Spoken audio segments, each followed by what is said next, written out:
Cerita dimulai, Ketika penyihir pendukung terhebat meninggalkan partinya karena mereka tidak membayarnya dengan layak dan membentuk parti baru bersama 3 murid cantiknya. Di dunia di mana kekuatan Raja Iblis yang tertidur menciptakan Dungeon di seluruh dunia, Thunder Peak adalah parti peringkat A yang menyiarkan langsung petualangan Dungeon mereka ke seluruh dunia. Mereka memiliki seorang ksatria, seorang prajurit, seorang penyihir, seorang pendeta wanita, dan seorang penyihir pendukung dalam tim mereka. Dengan menggabungkan kemampuan unik masing-masing, mereka mampu mengalahkan monster kuat dengan mudah. Mereka sangat populer karena memiliki petualang yang kuat, dan kerjasama tim mereka membuat mereka lebih unggul dibandingkan parti lainnya. Namun, tidak semuanya berjalan baik dalam kerjasama mereka di luar Dungeon. Yuke, seorang penyihir pendukung peringkat B, memberitahu rekan-rekan partinya bahwa ia akan keluar dari Thunder Peak. Pemimpin parti, Simon, bertanya alasan dibalik keputusannya, dan Yuke mengangkat masalah kesenjangan gaji antara dirinya dan anggota parti lainnya. Semua orang menyuruhnya berhenti mengeluh karena mereka merasa sudah membayarnya dengan adil sesuai kontribusinya. Mereka mengatakan bahwa Yuke bahkan tidak ikut bertarung dan hanya berdiri di belakang, menghabiskan item dan gulungan sihir mereka. Yuke pun marah dan bertanya apakah mereka benar-benar tidak menghargai pekerjaannya, karena ia selalu mendukung mereka setiap saat. Namun, mereka hanya mengejeknya dan mengatakan bahwa ia tidak berguna serta seharusnya bersyukur karena mereka masih mengizinkan pecundang peringkat B seperti dirinya tetap berada di parti. Mereka mengklaim bahwa mereka akan baik-baik saja tanpa dukungan kecil darinya, dan itu menjadi pukulan terakhir bagi Yuke.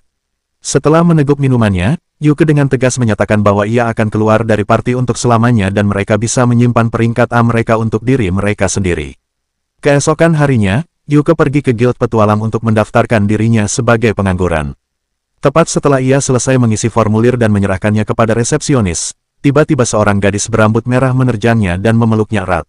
Gadis itu memanggilnya, Guru, dan begitu Yuke melihatnya, ia segera mengenalinya sebagai Marina, seorang penyihir pedang yang pernah ia bimbing sebelum mengikuti ujian petualangannya. Marina berterima kasih kepada Yuke atas bantuannya sebelumnya, dan Yuke pun bertanya bagaimana keadaannya sekarang. Marina mengatakan bahwa semuanya berjalan dengan baik, lalu mengetahui bahwa Yuke sedang mencari pekerjaan. Mendengar hal itu, Marina langsung bersemangat dan tanpa ragu mengajaknya bergabung dengan parti mereka. Yuke kemudian bertemu dengan anggota parti Marina, yang ternyata juga mantan muridnya. Selain Marina, ada Silek, seorang ranger elf, dan Rain, seorang pendeta wanita. Keduanya senang mendengar bahwa Yuke tertarik bergabung dengan parti mereka, tetapi mereka ingin memastikan apakah Yuke tidak keberatan bergabung dengan parti peringkat D yang baru memulai karirnya. Yuke meyakinkan mereka bahwa ia baik-baik saja dengan itu. Ia mengatakan bahwa bekerja keras seperti parti peringkat A bukan untuknya lagi. Dalam quest dan Dungeon sulit, ia dulu menghabiskan banyak uang untuk item konsumsi, sehingga keuntungannya tidak banyak. Namun, dengan quest peringkat D, ia bisa menghemat lebih banyak. Dengan itu, Yuke secara resmi bergabung dengan parti mereka dan mengetahui bahwa para gadis berencana menyelesaikan sebuah quest untuk menambang biji besi sihir hari itu. Mereka pun menuju Dungeon untuk menambang biji sihir tersebut. Saat perjalanan, Yuke merasa nostalgia, mengingat kembali bagaimana perjalanannya sebagai petualang dimulai. Ia memberitahu para gadis bahwa mereka bisa dengan mudah menemukan biji sihir di lantai 6 Dungeon. Namun, mereka mengatakan bahwa mereka takut menghadapi monster boss di lantai 5.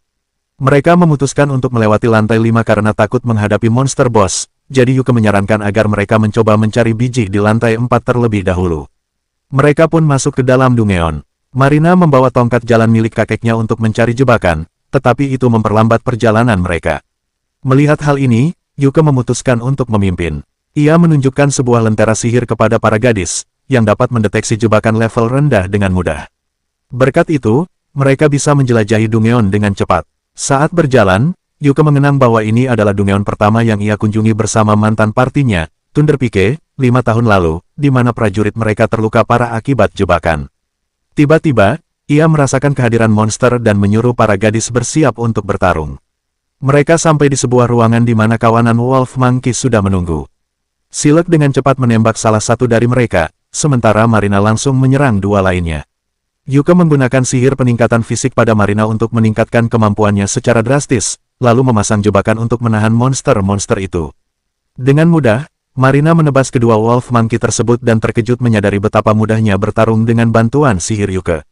Yuke menjelaskan bahwa ia menggunakan 3 jenis sihir peningkatan sekaligus padanya. Semua orang kagum karena melakukan 3 mantra sekaligus membutuhkan keterampilan tinggi. Tak lama kemudian, mereka sampai di pintu masuk lantai 2. Setelah memeriksa peralatan dan stamina mereka, mereka pun turun. Namun, tiba-tiba sekelompok zombie miner menyerang. Kini giliran Rain untuk bertindak. Silk dan Marina mencoba menahan para zombie untuk memberinya waktu menyelesaikan mantranya. Sementara itu, Yuke memasang sihir perlindungan di sekitar mereka agar zombie tidak bisa mendekat. Berkat itu, Rain berhasil menyelesaikan mantranya dan menghancurkan semua zombie dengan sihir sucinya. Semua orang mulai memuji Rain, dan Yuke berkomentar bahwa menggunakan sihir suci dalam skala besar seperti itu pasti menghabiskan banyak mana. Ia pun menggunakan skill refresh mana padanya, mengisi kembali cadangan mana Rain. Rain sangat terkejut mengetahui bahwa Yuke bisa menggunakan skill itu. Ia memberitahu teman-temannya bahwa refresh mana adalah mantra langka yang hanya bisa digunakan oleh Red Mage seperti Yuke, dan hanya dengan skill itu saja seseorang bisa langsung diterima di party peringkat A. Semua orang terkejut, tetapi Yuke merendah dengan mengatakan bahwa itu bukan sesuatu yang luar biasa. Mereka melanjutkan perjalanan, dan Yuke terus menuangkan air suci di sepanjang jalan agar zombie tidak bangkit kembali dan menyerang mereka. Silk khawatir karena air suci sangat mahal, dan mereka tidak punya cukup dana untuk membelinya. Namun, Yuke menenangkannya dengan mengatakan bahwa ia membuatnya sendiri. Rain semakin terkejut karena Yuke bukan seorang pendeta.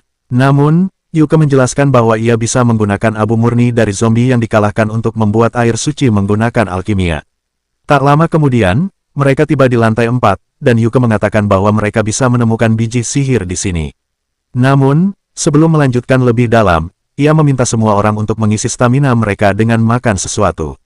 Untuk itu, ia mengeluarkan sebuah kompor besar dari dalam tas sihirnya. Para gadis menjadi bersemangat, dan Yuke memberitahu mereka bahwa jika mereka bekerja keras, suatu hari nanti mereka bisa membeli magic box sendiri. Ia mulai memasak telur dan bacon untuk mereka, lalu mengeluarkan magic pot yang bisa membuat sup seafood secara ajaib. Rain, yang memiliki jiwa ibu rumah tangga, hampir lebih meleleh daripada sup itu sendiri ketika melihat panci yang bisa memasak makanan dengan sendirinya. Yuke mengatakan bahwa ia menemukannya di Dungeon level tinggi dan butuh biaya besar untuk memperbaikinya. Setelah itu, mereka mulai makan, dan Silk menyadari bahwa makanan yang mereka santap memiliki tambahan mana. Yuke menjelaskan bahwa memasak pada dasarnya adalah alkimia, dan ia telah memberi makanan mereka efek tambahan agar mereka lebih kuat saat menambang biji nanti. Tak lama kemudian, mereka menemukan rock lizard raksasa dengan mineral biji di punggungnya. Yuke memperlambatnya dengan sihir, lalu Marina menggunakan serangan pamungkasnya untuk membunuh monster itu. Namun, ia menjadi sangat kelelahan hanya karena menggunakan serangannya sekali. Yuke segera mengisi kembali mananya dan menyuruhnya untuk terus berlatih keterampilan itu. Mereka mulai menambang biji dari punggung monster yang telah dikalahkan, tetapi jumlahnya masih kurang. Yuke menyarankan agar mereka pergi ke lantai 5 dan mengalahkan bos untuk mendapatkan lebih banyak.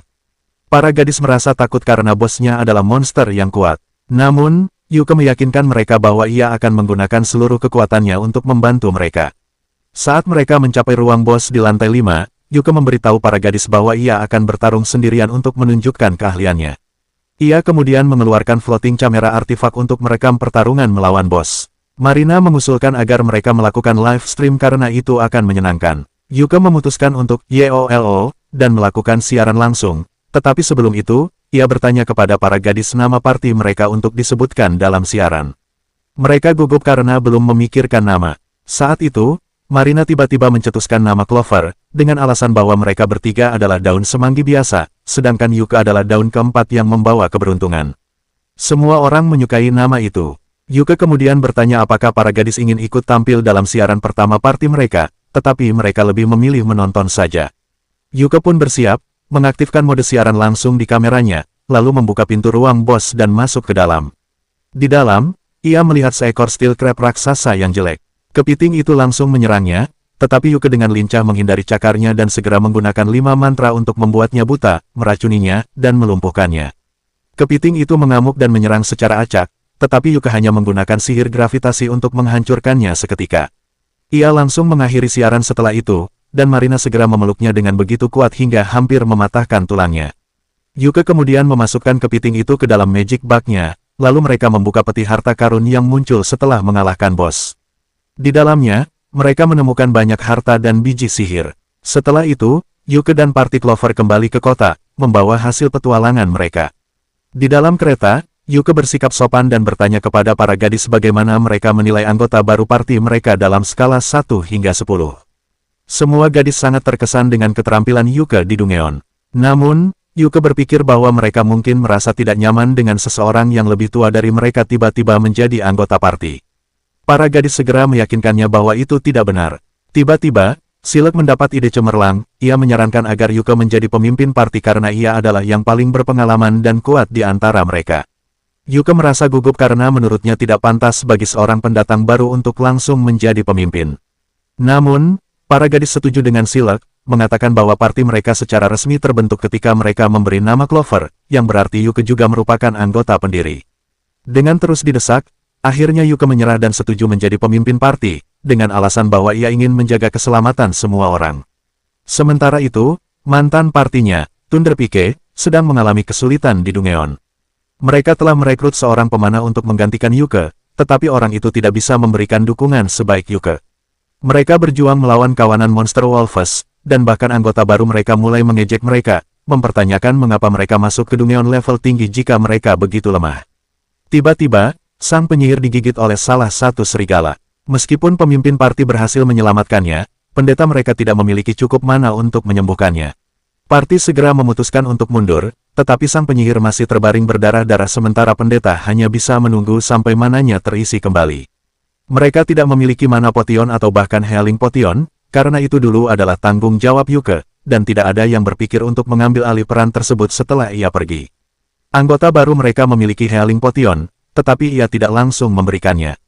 Ia merasa bahwa parti peringkat A seharusnya memiliki manajemen yang lebih baik.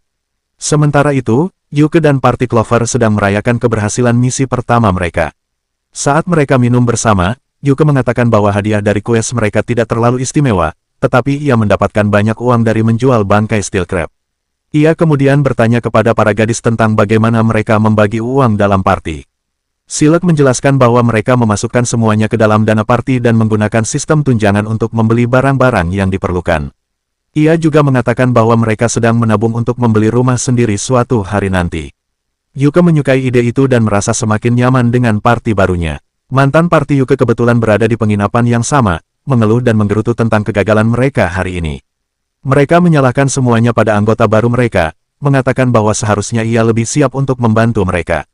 Si pemanah menjadi kesal karena diperlakukan seperti pesuruh dan membalas bahwa ia tidak pernah menyangka parti peringkat A yang terkenal ternyata hanyalah sekumpulan pecundang yang bahkan tidak bisa mengurus diri sendiri.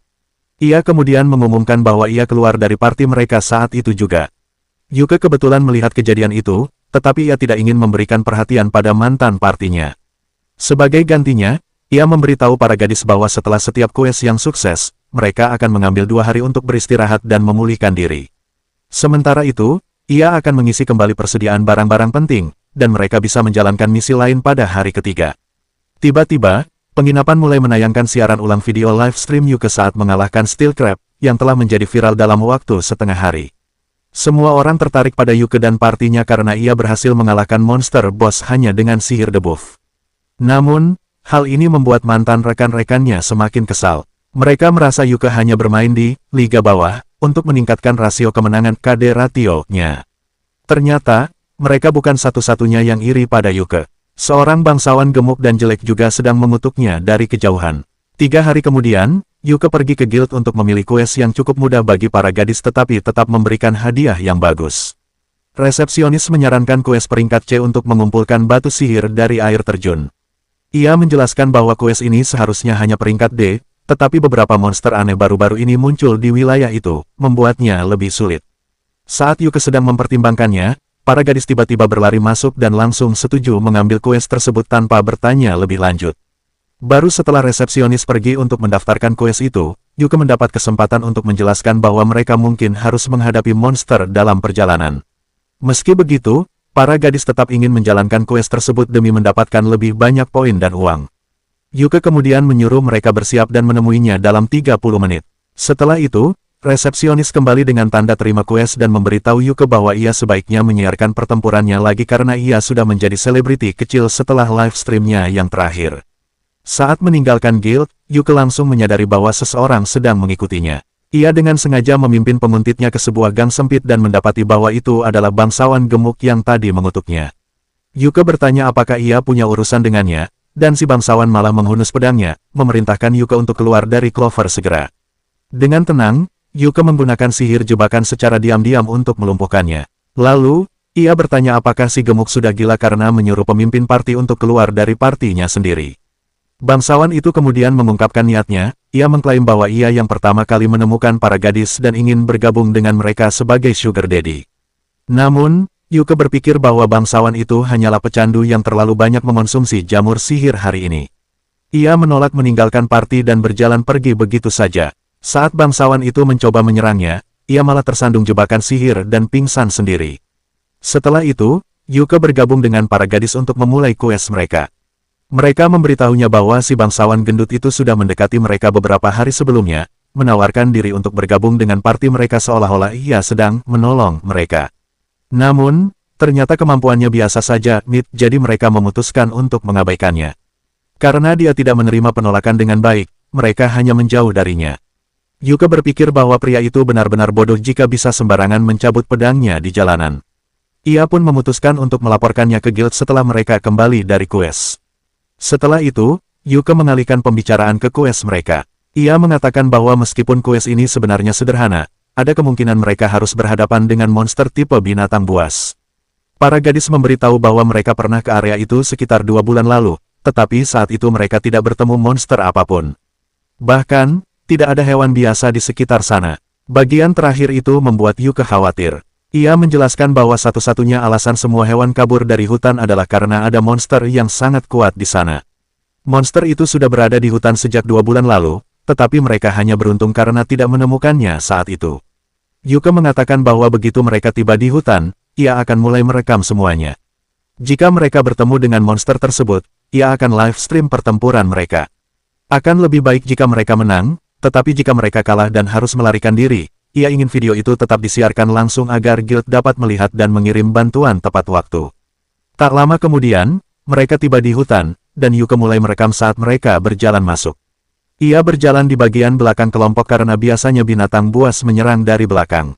Ia juga menenangkan para gadis dengan mengatakan bahwa ia mengenakan baju zirah khusus penyihir hitam yang memberinya pertahanan sangat tinggi. Mereka segera mencapai air terjun, tetapi tiba-tiba Yuke merasakan sesuatu. Ia langsung mengaktifkan mode live stream, dan tepat 1 detik kemudian, monster yang meneror hutan akhirnya muncul di hadapan mereka. Ketakutan melanda mereka, monster itu adalah Zarak. Monster peringkat tinggi yang biasanya hanya ditemukan di lantai terdalam Dungeon kelas atas. Semua orang panik saat mendengar namanya, dan Yuke segera berdiri di depan para gadis. Ia mengatakan bahwa mereka harus segera melarikan diri, karena melawan Zarak hanya akan membawa mereka pada kematian. Yuke memutuskan untuk tetap tinggal dan menahan monster itu sampai para gadis berhasil melarikan diri dan guild bisa mengirim bantuan. Namun, tiba-tiba Marina menghunus pedangnya, menegaskan bahwa ia tidak akan meninggalkan Yuke. Silk dan Rain juga sepakat dengannya, lalu mereka mulai menggunakan kemampuan mereka untuk memperlambat monster agar bisa mengalahkannya. Yuke tak punya pilihan selain membiarkan mereka ikut bertarung, jadi ia pertama-tama memperkuat kemampuan fisik mereka dengan sihirnya. Marina segera maju untuk menghadang monster, sementara Rain mulai melantunkan mantranya, tetapi ia langsung terpental oleh serangan Zarak. Yuke mencoba mengejutkan monster itu dengan sihir petir dan mengucapkan beberapa debuff padanya, tetapi Zarak tetap tidak melambat.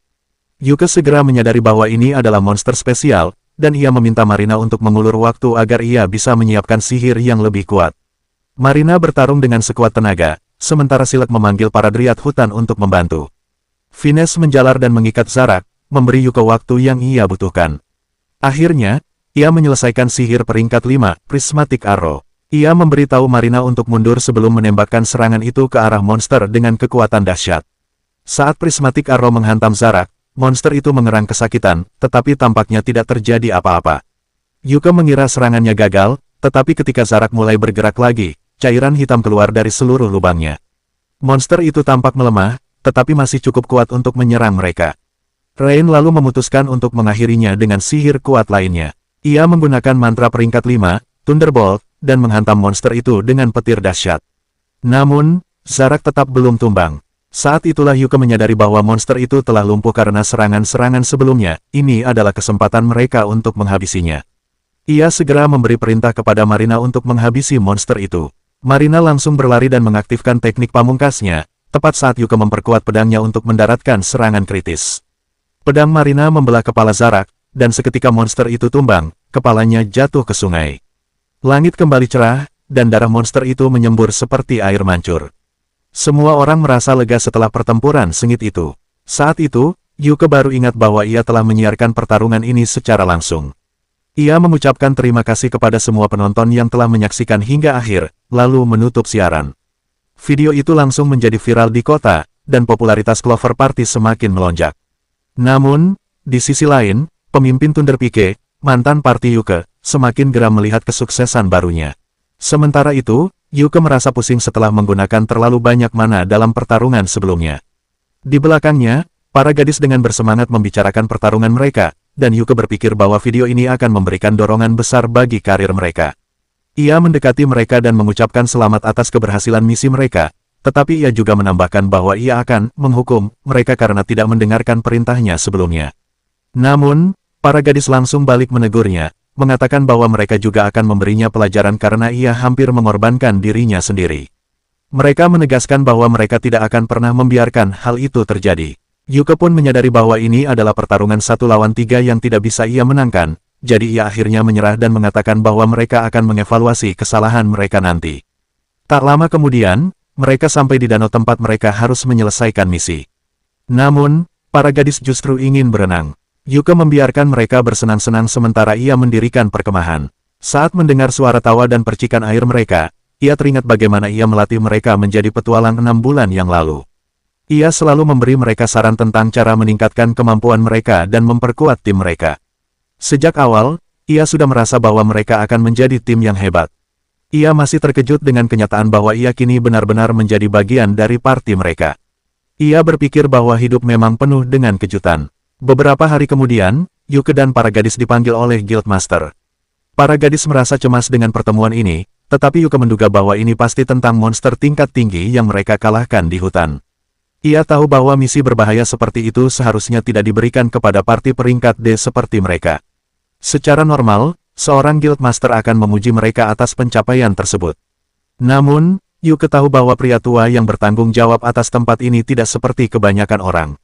Saat itu, Guildmaster Benwood tiba dan langsung mengkonfrontasi Yuke, mengatakan bahwa kali ini ia benar-benar telah melakukan sesuatu yang merepotkan.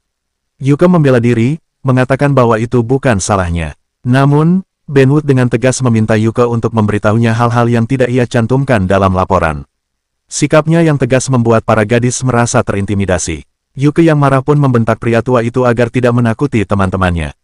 Namun, ternyata itulah yang Benwood inginkan. Ia tertawa dan mengatakan bahwa Yuke seharusnya berhenti berbicara dengan sopan sejak awal jika tidak ingin diperlakukan dengan cara itu.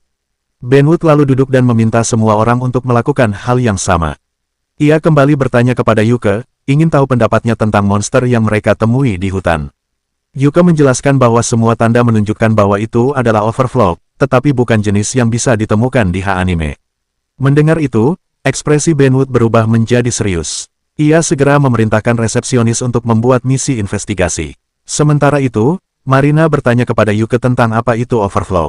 Yuke menjelaskan bahwa overflow terjadi ketika ada katalis yang menyebabkan monster keluar dalam jumlah besar dari suatu area. Jika situasinya semakin buruk, hal itu bisa menyebabkan stampede, di mana pasukan besar monster menghancurkan segala sesuatu di jalur mereka. Para gadis merasa khawatir mendengar hal itu, tetapi Benwood meyakinkan mereka bahwa Guild akan menangani penyelidikan. Ia kemudian membungkuk kepada keempatnya dan meminta maaf karena telah menempatkan mereka dalam bahaya. Para gadis terkejut melihat tindakan itu dan mengatakan bahwa mereka baik-baik saja karena Yuke ada bersama mereka. Orang tua itu mengangguk dan mengatakan bahwa ia sudah menonton siaran langsung pertarungan mereka. Menurutnya, mereka cukup terampil, itulah sebabnya ia memutuskan untuk menaikkan peringkat mereka ke cereng. Para gadis sangat senang mendengar itu. Lalu, Benwood beralih ke Yuke untuk memberinya kabar baik lainnya. Ia dipromosikan menjadi areng.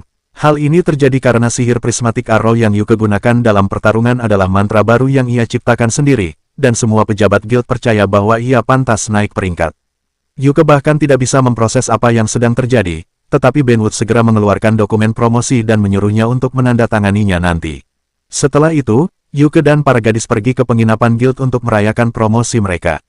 Yuke menyerahkan hasil pendapatan dari misi kepada Silek, yang terkejut karena jumlahnya jauh lebih besar dari yang ia perkirakan. Saat ia menyusun koin emas untuk menghitungnya, ia menemukan sesuatu di dasar kantong. Benwu telah meninggalkan satu koin platinum sebagai permintaan maaf. Para gadis sangat bersemangat melihat koin platinum tersebut.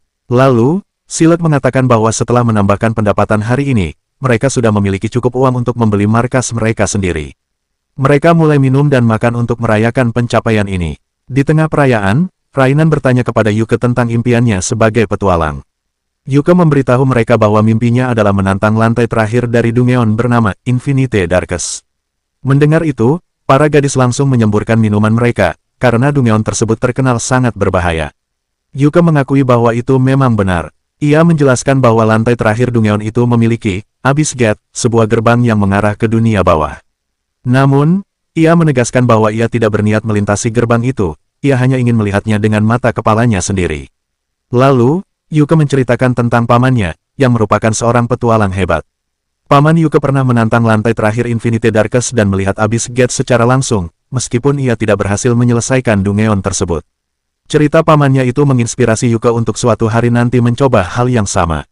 Marina sangat menyukai ide tersebut dan berkata bahwa mereka harus pergi ke Dungeon itu suatu hari nanti dan melakukan siaran langsung pertarungan mereka. Namun, Yuke menjelaskan bahwa hal itu tidak semudah yang mereka pikirkan. Pertama, mereka harus menjadi party areng. Selain itu, mereka membutuhkan izin dari pemerintah untuk bisa memasuki Dungeon tersebut. Mendengar itu, para gadis semakin bersemangat. Mereka berjanji kepada Yuke bahwa mereka akan menjadi lebih kuat, agar suatu hari mereka bisa menantang Dungeon berbahaya itu bersama-sama. Tak lama kemudian, Party Clover memulai misi baru dan seperti biasa, mereka melakukan siaran langsung saat bertarung. Saat Marina bertarung di garis depan, Yuke membimbingnya dan melindungi semua orang dengan penghalang sihir.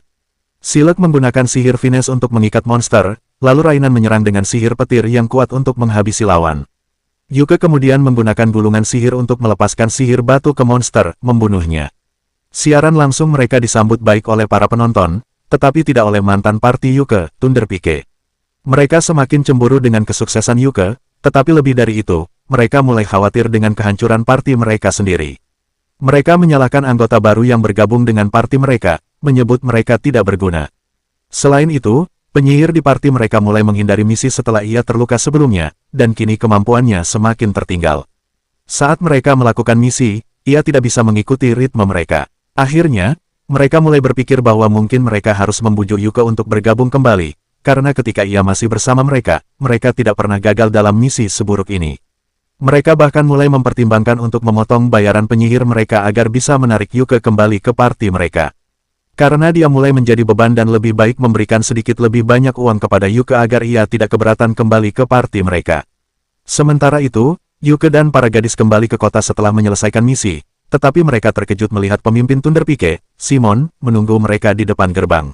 Yuke terkejut melihatnya dan langsung menyuruh para gadis untuk masuk ke dalam guild dan melapor ke resepsionis, sementara ia sendiri akan menangani masalah ini. Para gadis pun masuk dengan diam-diam, sementara Yuke berdiri di hadapan Simon dan bertanya dengan nada tajam, "Apa maumu?" Simon mengundangnya untuk mengobrol sambil minum, tetapi Yuke menolak, mengatakan bahwa ia lelah setelah menjalani misi. Yuke berbalik untuk masuk ke dalam guild, tetapi Simon menghentikannya dan memintanya untuk kembali ke Thunder Pike. Di balik pintu, Marina dan yang lainnya diam-diam mendengarkan percakapan ini, khawatir dengan apa yang akan terjadi. Simon mengingatkan Yuke tentang persahabatan lama mereka serta impian mereka untuk menantang Abyss Gate bersama. Ia mengatakan bahwa Yuke membutuhkan party areng untuk bisa mewujudkan impian itu, dan itulah alasan mengapa ia harus kembali ke Thunder Pike. Namun, Yuke menepis tangan Simon dan dengan tegas mengatakan bahwa ia adalah pemimpin tim Clover, dan ia tidak akan meninggalkan mereka. Simon pun marah, lalu mencoba memanipulasi Yuke, menyalahkannya atas kegagalan Thunder Pike setelah ia pergi. Namun, Yuke dengan tegas menyuruhnya untuk dewasa dan menghadapi masalahnya sendiri seperti orang dewasa. Tanpa menghiraukan Simon lagi, Yuke melangkah masuk ke dalam gedung guild, sementara Simon berteriak di belakangnya bahwa ia akan menyesali keputusan ini. Keributan ini menarik perhatian pria gemuk menjijikkan yang dulu pernah mencoba menyerang Yuke. Di dalam guild, para gadis terlihat sangat cemas setelah mendengar percakapan tadi.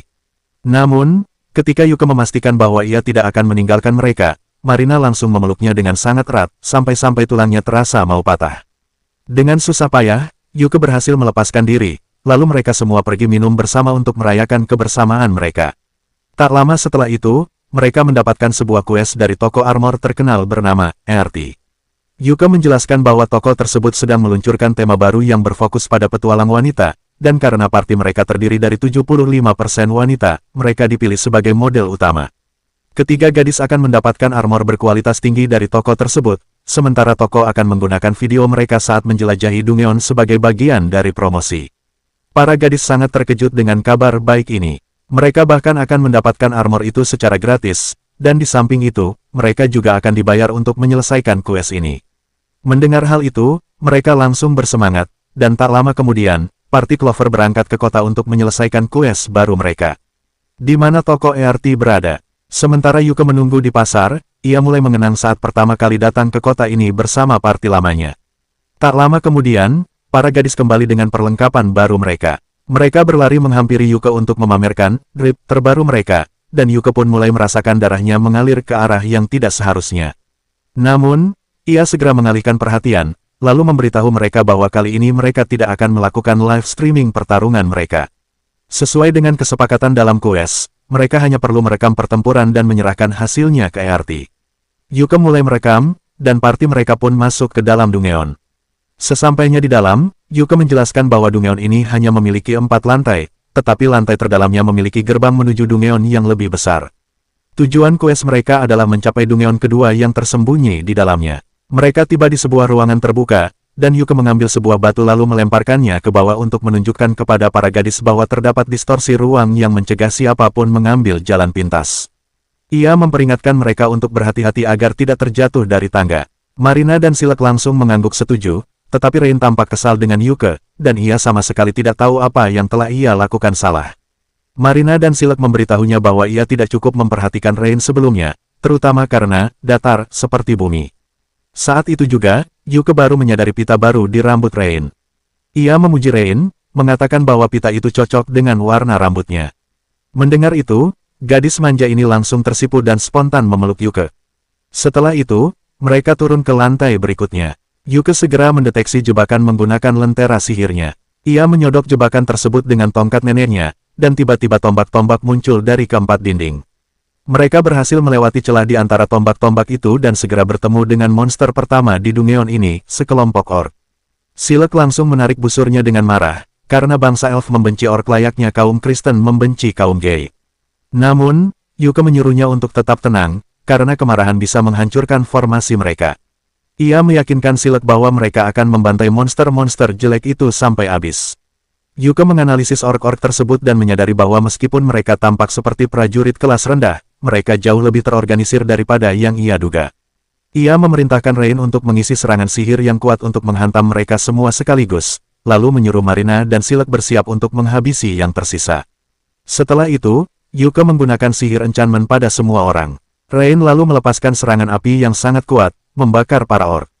Yuka menggunakan gulungan sihir untuk menjatuhkan batu-batu besar di atas mereka, sementara Silek memberikan dukungan dengan menembaki para orc dengan anak panahnya. Mereka berhasil mengalahkan 2 orc, tetapi 2 lainnya langsung menyerang mereka. Yuka menggunakan debuff paralisis untuk memperlambat mereka, dan Marina maju dengan serangan pamungkasnya untuk membunuh 1 orc. Sementara itu, Silek menembaki orc terakhir untuk mengalihkan perhatiannya, memberikan kesempatan bagi Marina untuk membelah kepalanya dengan 1 tebasan. Setelah pertempuran berakhir, Yuka mengambil batu sihir dari para orc yang telah mati. Ia bertanya kepada Silek apakah ia sudah merasa lebih tenang sekarang. Silek meminta maaf karena terlalu emosional saat melihat orc-orc itu, tetapi Yuka memahami bahwa itu sudah menjadi bagian dari DNA elfnya. Silek merasa senang mendengarnya. Tiba-tiba, Marina datang membawa sebuah gulungan sihir yang rusak yang ia temukan di salah satu orc. Yuka segera meneliti gulungan itu dan menyadari bahwa itu adalah artefak yang dapat mengungkapkan kemampuan tersembunyi seorang petualang. Namun, karena gulungan itu rusak, mereka belum bisa menggunakannya sekarang. Yuka mengatakan bahwa ia bisa memperbaikinya dengan keterampilan alkimianya, dan salah satu dari mereka bisa menggunakannya alih-alih menjualnya, karena artefak itu bisa meningkatkan bakat mereka dan mungkin membuka kelas pekerjaan baru. Silek dan Rain segera menyarankan agar Marina yang menggunakannya, karena saat ini ia hanya memiliki 1 kelas pekerjaan. Sementara Marina mulai berhayal tentang kelas apa yang akan ia dapatkan, sebuah peti harta karun tiba-tiba muncul di depan mereka sebagai hadiah atas kemenangan mereka melawan para orc. Lama kemudian, mereka memutuskan untuk beristirahat dan makan siang sebelum melanjutkan perjalanan di Dungeon ini. Mereka menemukan bahwa peti harta karun tersebut berisi sebuah tas ajaib, dan setelah berdiskusi, mereka memutuskan untuk memberikannya kepada Rain, karena sebagai seorang supporter, dialah yang paling membutuhkannya. Setelah itu, mereka melanjutkan perjalanan ke lantai keempat Dungeon. Yuka memberitahu para gadis bahwa pintu masuk ke Dungeon kedua dulunya dijaga oleh monster boss, tetapi sudah bertahun-tahun tidak ada yang melihatnya lagi. Para gadis bertanya lebih banyak tentang monster boss itu, dan Yuka menjelaskan tentang Shadow Stalker, monster yang terbuat dari kegelapan murni. Saat mendengar deskripsi itu, Marina tiba-tiba melihat sesuatu yang persis seperti yang digambarkan Yuka di kejauhan. Ia segera bertanya apakah itu yang dimaksud Yuka, dan Yuka pun terkejut melihat bahwa memang ada Shadow Stalker sungguhan di Dungeon ini. Ia segera mengarahkan kameranya ke monster itu, karena Shadow Stalker adalah monster yang sangat langka. Ia berpikir bahwa monster itu tidak akan bisa mencapai mereka dengan cepat, karena tidak ada yang bisa melompati lantai Dungeon begitu saja. Namun, monster boss ini berbeda dari yang lain, ia melompat turun dan menghancurkan penghalang tak terlihat yang mencegah siapapun mengambil jalan pintas. Yuka langsung panik dan menyadari bahwa mereka tidak punya pilihan selain bertarung. Ia segera mengeluarkan gulungan sihir untuk memberikan berbagai enchantment pada para gadis, tetapi Shadow Stalker mengirimkan gelombang kegelapan ke arah Marina, menghancurkan pelindungnya dan membuatnya pingsan. Sementara Rain bergegas menyembuhkan Marina, Yuka dan Silet bersiap untuk melawan Shadow Stalker. Yuka menyerang lebih dulu, tetapi monster itu dengan mudah menghancurkan pelindung sihirnya. Yuka pun menyadari bahwa monster ini memiliki kemampuan untuk menghancurkan perisai sihir. Ia mencoba mengelabui Shadow Stalker dengan mantra ilusi, menciptakan klon dirinya untuk mengalihkan perhatian, sementara ia menyelinap ke belakang monster itu. Ia segera menyalurkan 3 enchantment ke pedangnya dan bersiap menyerang. Namun, tepat sebelum serangannya mengenai Shadow Stalker, monster itu menggunakan kutukan sihir untuk membekukan tubuhnya sepenuhnya. Yuka kini benar-benar tidak bisa bergerak, dan ia menyadari bahwa Shadow Stalker jauh lebih kuat dan cerdas dari yang mereka duga. Ia ingin menyuruh para gadis melarikan diri, tetapi tubuhnya yang beku membuatnya tidak bisa mengatakan apapun. Para gadis panik melihat pemimpin mereka tumbang, dan Shadow Stalker langsung mengirimkan badai kegelapan ke arah mereka. Rain menciptakan perisai suci untuk menahan serangan itu, sementara Silet menggunakan sihir tanaman untuk mengeluarkan sulur-sulur kuat yang menyerang monster boss. Namun, Shadow Stalker berhasil menghindari semua serangan dan kemudian muncul di belakang Silet, menyerangnya. Sementara itu, Rain masih sibuk berusaha menyadarkan Yuka. Untungnya, Marina akhirnya pulih dan kembali bertarung. Melihat Yuka belum bisa bertindak, Silet mengambil alih komando. Ia menyuruh Rain untuk memberikan enchantment elemen suci pada pedang Marina. Rain segera melakukan itu, dan Marina mencoba menyerang Shadow Stalker dari jarak dekat. Namun, monster itu terus menghindari semua serangannya. Rain akhirnya menggunakan sihir serangan luas untuk mengenai monster itu, tetapi Shadow Stalker tiba-tiba menghilang dan muncul di dekat Marina serta Rain, lalu menyerang mereka dengan cakarnya yang tajam. Selanjutnya, Shadow Stalker melepaskan serangan sihir yang menembakkan balok-balok energi gelap ke arah para gadis dari segala arah. Saat situasi tampak semakin putus asa, Yuka akhirnya sadar kembali. Ia segera menggunakan gulungan sihir yang menciptakan perisai suci untuk melindungi mereka semua. Setelah itu, ia melemparkan artefak tingkat tinggi yang telah melindunginya dari kematian total, bersiap untuk kembali bertarung. Yuka menatap Shadow Stalker dengan tajam dan bersumpah bahwa monster itu akan membayar karena telah melukai gadis-gadisnya. Tanpa membuang waktu, ia segera menciptakan 1000 lingkaran jebakan di tanah. Tidak peduli seberapa keras monster itu mencoba menghindarinya, ia tidak bisa lolos dari semuanya dan terus terpeleset. Saat itulah, Yuka menggunakan semua mantra debuff yang ia kuasai untuk melemahkan Shadow Stalker. Setelah itu, ia mengaktifkan sihir penyembuhan untuk mengembalikan kondisi semua gadis ke puncaknya. Selanjutnya, Silet melancarkan sihir tingkat 4 untuk membelit monster boss dengan sulur-sulur kuat. Setelah terperangkap, ia menumbuhkan duri tajam dari sulur tersebut, menusuk tubuh monster di berbagai titik. Lalu, Marina menyerang Shadow Stalker dengan jurus pamungkasnya. Dan akhirnya, Rain melepaskan sihir pemurnian untuk mengusir monster kegelapan itu sepenuhnya. Pertarungan pun berakhir. Tanpa ragu, Marina langsung berlari ke arah Yuka dan memeluknya erat hingga hampir meremukkan tulang rusuknya. Setelah itu, Yuka bertanya pada Rain apa yang ia pelajari tentang Shadow Stalker dari pertarungan ini. Rain mengungkapkan bahwa monster itu sebenarnya adalah zombie dengan kepadatan mana yang luar biasa tinggi, sesuatu yang seharusnya tidak terjadi secara alami. Ia yakin bahwa ini adalah tanda jelas dari sebuah overflow, yang membuat semua orang menjadi khawatir. Marina dan Silet mengusulkan untuk segera memulai siaran langsung agar semua orang tahu tentang situasi ini. Namun, Yuke menolak ide tersebut. Ia menjelaskan bahwa mereka sedang mengenakan armor yang belum diumumkan ke publik. Jika mereka menampilkannya tanpa izin dari klien mereka, itu bisa menjadi masalah. Menurutnya, yang terbaik adalah melanjutkan perjalanan ke Dungeon kedua, menyelesaikan quest, dan segera melaporkan hal ini ke guild. Ia mulai melangkah maju, tetapi Rain menghentikannya untuk menyembuhkan luka di wajahnya sebelum mereka melanjutkan perjalanan. Tak lama, mereka tiba di gerbang Dungeon kedua dan menyelesaikan misi mereka dengan menyentuhnya. Kemudian, mereka kembali ke kota, dan Yuke segera melaporkan keberadaan Shadow Stalker ke guild. Setelah keluar dari kantor guild, ia memberitahu gadis-gadis itu bahwa mereka akan diwawancarai nanti, sehingga mereka harus tinggal di kota ini selama beberapa hari ke depan. Mendengar itu, mereka langsung bersemangat dan mengusulkan untuk jalan-jalan di waktu luang mereka. Yuke dengan senang hati menyetujuinya. Sementara itu, mantan parti Yuke, Thunder Pike, sedang mengalami kesulitan sejak kepergiannya. Mereka mengeluh karena hanya bisa makan makanan kering. Saat Yuke masih bersama mereka bisa makan hidangan berbeda setiap hari berkat panci ajaibnya. Selain itu, mereka mulai kesulitan bekerja sama, sering menyerahkan tugas penting kepada penyihir dan penyembuh tanpa koordinasi yang baik. Di atas semua itu, penyihir mereka kini diperlakukan seperti pesuruh.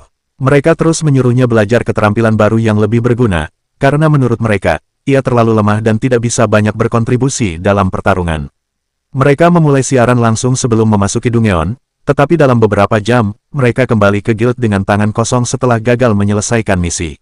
Resepsionis guild tersenyum saat memberitahu mereka bahwa akhir-akhir ini mereka sering gagal. Ia memperingatkan bahwa jika hal itu terus terjadi, mereka mungkin akan diturunkan peringkatnya. Simon marah mendengar hal itu, tetapi resepsionis tetap profesional dan menyarankan agar mereka mengambil misi yang lebih mudah untuk menyelamatkan reputasi parti mereka. Setelah itu, mereka mulai minum dan makan, sementara Jami, gadis penyihir, duduk di meja terpisah. Prajurit besar itu marah karena resepsionis membahas tentang penurunan pangkat mereka, tetapi Simon mengatakan bahwa dia benar karena mereka tidak bisa mengambil misi tingkat tinggi hanya dengan berempat.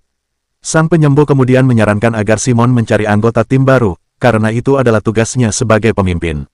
Ketiganya dengan cepat menyimpulkan bahwa mereka harus membawa Yuke kembali ke tim mereka bagaimanapun caranya.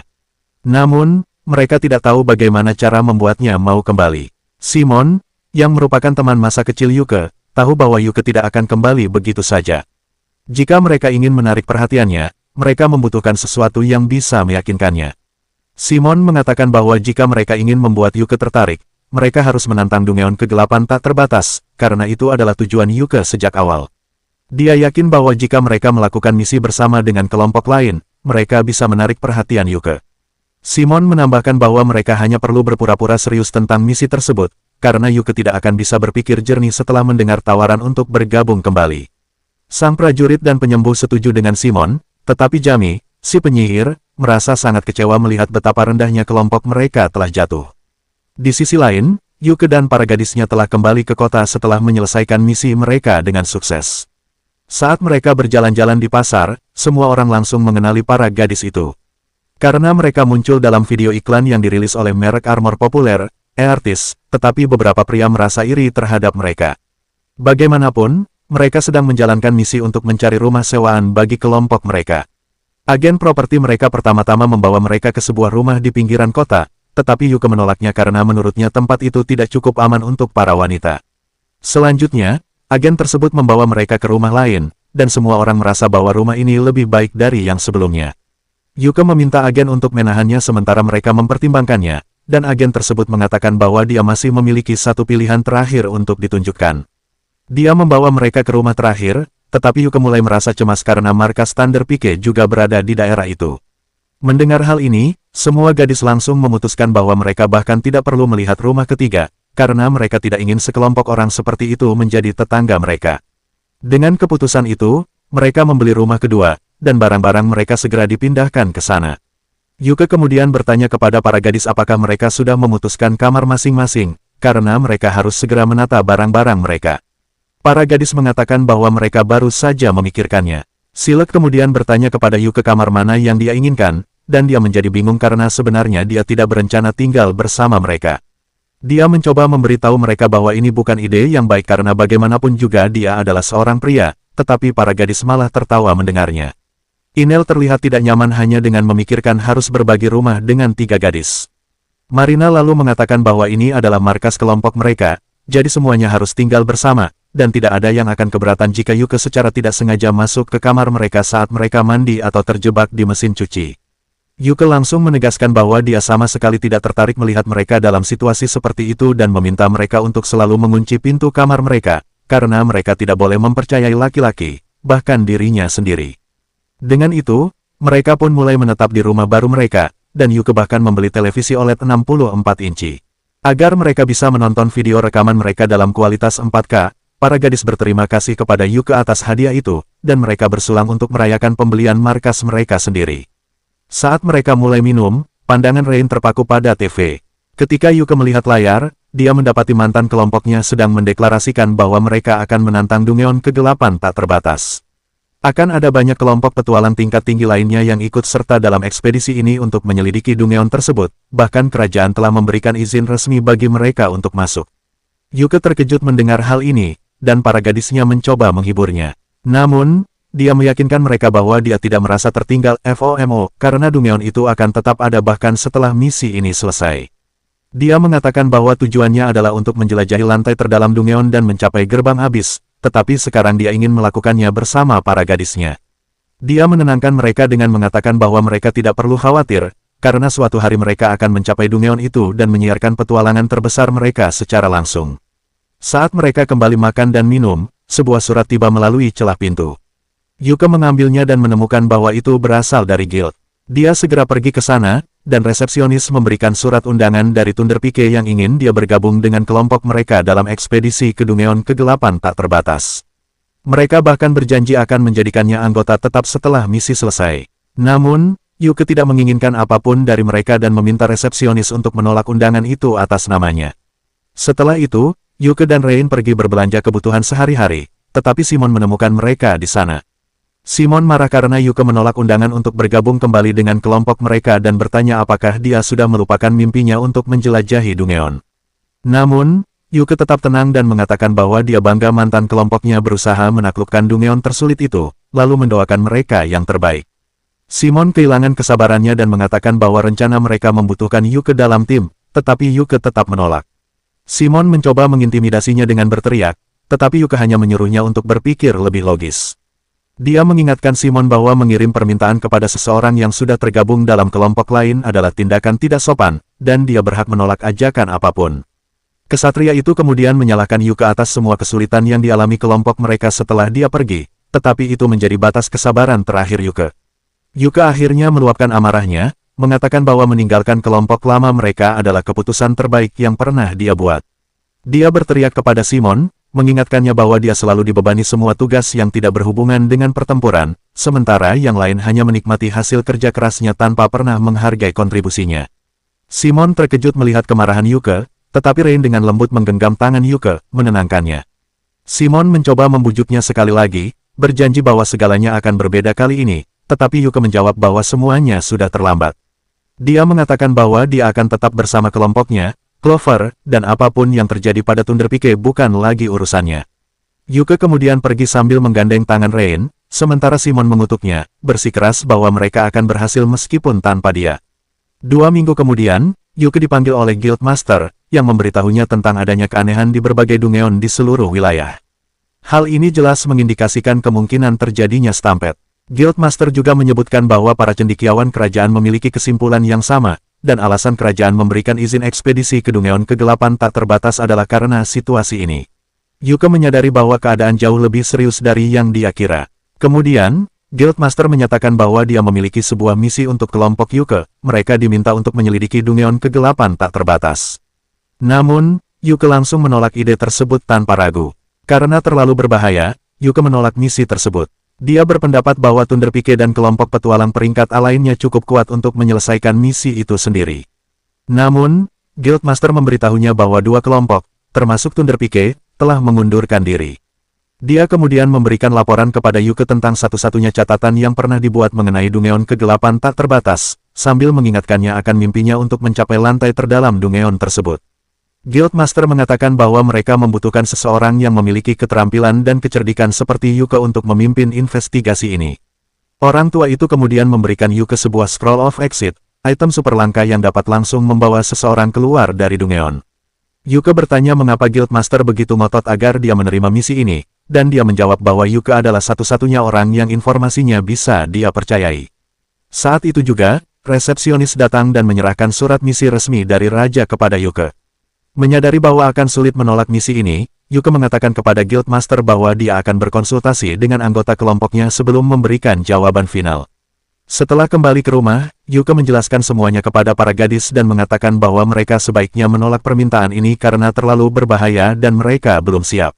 Namun, para gadis berpikir bahwa dengan peralatan terbaru yang mereka miliki, ditambah sedikit keberuntungan, mereka bisa berhasil menyelidiki Dungeon tersebut.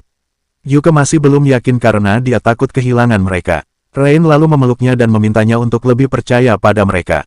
Para gadis lainnya juga menyuruhnya berhenti ragu-ragu dan mengejar mimpinya tanpa takut, karena mereka ingin berkembang di dunia petualang bersamanya. Kata-kata mereka memberi Yuke kepercayaan diri. Dia lalu pergi ke kantor Guildmaster bersama para gadis dan menerima misi tersebut. Dia juga menyatakan bahwa mereka mungkin membutuhkan satu anggota tambahan untuk mengisi peran sebagai pengintai scout. Guildmaster tersenyum dan mengatakan bahwa dia sudah menyiapkan solusinya. Saat itu, resepsionis masuk bersama seorang gadis kucing yang tampak gugup. Dia memperkenalkan dirinya sebagai Nen, seorang ninja yang berspesialisasi dalam pengintaian, dan menyatakan keinginannya untuk bergabung dengan kelompok mereka dalam misi ini. Yuke tidak keberatan dengan anggota baru di kelompoknya, dan mereka segera pergi ke pintu masuk dungeon kegelapan tak terbatas, yang ternyata selama ini berada tepat di bawah gedung guild. Resepsionis memberitahu mereka bahwa gedung guild dibangun di atas pintu masuk dungeon untuk menyembunyikannya dari dunia luar. Guildmaster kemudian menjelaskan kepada Yuke bahwa awalnya ada 3 kelompok petualang peringkat A yang akan memasuki dungeon, tetapi 2 di antaranya mengundurkan diri. Mantan kelompok Yuke, Thunderpike, adalah satu-satunya yang tersisa, dan saat ini mereka sudah berada di dalam dungeon. Namun, para sponsor mereka tidak puas dengan kinerja mereka sejauh ini. Guildmaster kemudian mengingatkan Yuke agar berhati-hati dalam misi ini dan mendoakan keberhasilannya. Yuke memeriksa status kelompoknya dan mendapati bahwa semuanya telah siap sepenuhnya untuk memasuki dungeon. Dengan itu, pintu masuk dungeon dibuka, dan Yuke memulai siaran langsung sebelum melangkah masuk. Di dalam dungeon, ruangannya terasa terdistorsi dengan gravitasi yang tidak teratur, tetapi kelompok mereka masih bisa berjalan melalui lorong tanpa kesulitan. Nen, gadis kucing, menggunakan lentera sihir untuk memeriksa jebakan dan kompas sihir untuk menentukan arah. Setelah memastikan tidak ada jebakan di sekitar, dia memutuskan untuk maju lebih dulu dan menjelajahi area sebelum yang lain menyusul. Sementara itu, para gadis bertanya kepada Yuke bagaimana perasaannya setelah akhirnya berada di dungeon kegelapan tak terbatas yang selama ini ia impikan. Yuke menjawab bahwa perasaannya tidak seemosional atau seepik yang dia bayangkan. Namun, Silk justru merasa sangat bersemangat. Silk mengakui bahwa alasan utamanya menjadi petualang awalnya adalah demi uang. Namun, setelah mendengar Yuke berbicara begitu penuh semangat tentang mimpinya, pandangannya mulai berubah. Itulah mengapa dia merasa sangat antusias bisa berdiri di dungeon ini bersamanya, karena Yuke semakin dekat dengan impiannya. Yuke senang mendengarnya, dan tepat pada saat itu, Nen kembali dengan laporannya. Dia tidak menemukan bahaya apapun di lantai pertama, dan telah menemukan jalan menuju lantai berikutnya. Namun, ada sesuatu yang aneh. Di tengah hutan lantai pertama, ada sebuah kapal karam yang tenggelam. Yuke terus mengamati sekeliling, mencari sesuatu yang mencurigakan atau tidak pada tempatnya. Dia juga memberitahu para gadis bahwa Thunderpike sudah mencapai lantai 8 dungeon. Marina menganggap itu terlalu lambat, mengingat mereka telah memulai perjalanan 2 minggu lalu. Yuke mengatakan bahwa kecepatan mereka akan lebih lambat, karena tujuan utama mereka hanyalah menyelidiki dungeon untuk mencari keanehan apapun. Mereka akan menyiarkan semuanya secara langsung, agar para ilmuwan di Akademi Kerajaan bisa menganalisis dan menemukan hal-hal yang mencurigakan. Saat itu Nen tiba-tiba menghentikan semua orang. Cermin sihirnya menunjukkan bahwa ada monster di dekat mereka, dan mereka tidak bisa menghindarinya. Tak lama kemudian, mereka bertemu dengan monster tersebut, dan Yuke segera memberi instruksi. Dia meminta Rain untuk menyerangnya dengan sihir ofensif berdaya rendah, dan menyuruh Silk membidik kepalanya. Lalu, dia mengeluarkan sebuah crossbow raksasa dan memberikannya kepada Marina. agar Marina bisa menyerang dari jarak jauh. Yuke memberikan crossbow kepadanya. Sementara itu, Rain mulai merapal mantra sihir yang kuat, dan selama ia bersiap, Yuke menggunakan sihir spesialnya, Prismatic Missile, untuk menyerang monster berkepala hiu. Namun, serangan itu tidak memberikan banyak dampak, dan monster tersebut mulai mendekati mereka. Marina segera menembaknya dengan crossbow, menusuk dadanya. Monster itu menjadi semakin marah. Lalu Rain melepaskan mantra api, membakarnya habis-habisan. Namun, monster itu masih berdiri, sehingga Silk menembakkan 3 anak panah ke arahnya. Melihat bahwa monster itu masih berusaha bertahan, Yuke berdiri di depan para gadis untuk melindungi mereka. Namun, beberapa detik kemudian, monster itu akhirnya tumbang. Nen terkesan karena ia bahkan tidak sempat menunjukkan kemampuannya. Dan selain itu, ia juga melihat langsung sihir unik yang membuat Yuke terkenal. Setelah itu, mereka mencapai zona aman, dan Yuke menghentikan siaran langsung sementara semua orang beristirahat dan memulihkan tenaga. Selanjutnya, Yuke mengalihkan perhatian mereka ke peti harta karun di depan mereka, dan menyarankan agar mereka membukanya di luar kamera untuk menghindari kontroversi. Dia meminta Nen untuk menunjukkan keterampilan pencurinya. Nen mulai memeriksa lubang kunci untuk mendeteksi jebakan dan menemukan satu jebakan sederhana, yang dengan mudah ia nonaktifkan sebelum membuka peti. Di dalamnya, mereka menemukan banyak permata berharga, membuat para gadis langsung tergiur. Yuke meminta Silk untuk menyimpan semua permata itu. Setelah selesai, ia memeriksa barang lain yang tersisa di dalam peti. Ia menemukan sebuah cincin artefak dan sebuah kubus hitam yang tidak bisa ia analisis atau pahami. Yuke mengatakan kepada para gadis bahwa artefak itu tampak seperti bayi yang bahkan tidak tahu apa dirinya. Mendengar bahwa artefak itu adalah bayi, Marina dan Ryan langsung bersemangat dan sama-sama menginginkannya. Namun, Yuke mengatakan bahwa mereka harus membawanya ke Guildmaster terlebih dahulu untuk memastikan apa sebenarnya benda itu, meskipun ia yakin itu adalah sesuatu yang sangat langka. Kemudian, Yuke meminta Rain untuk menunjukkan tangannya, lalu memasangkan cincin yang baru ia temukan di jari manisnya karena ukurannya pas.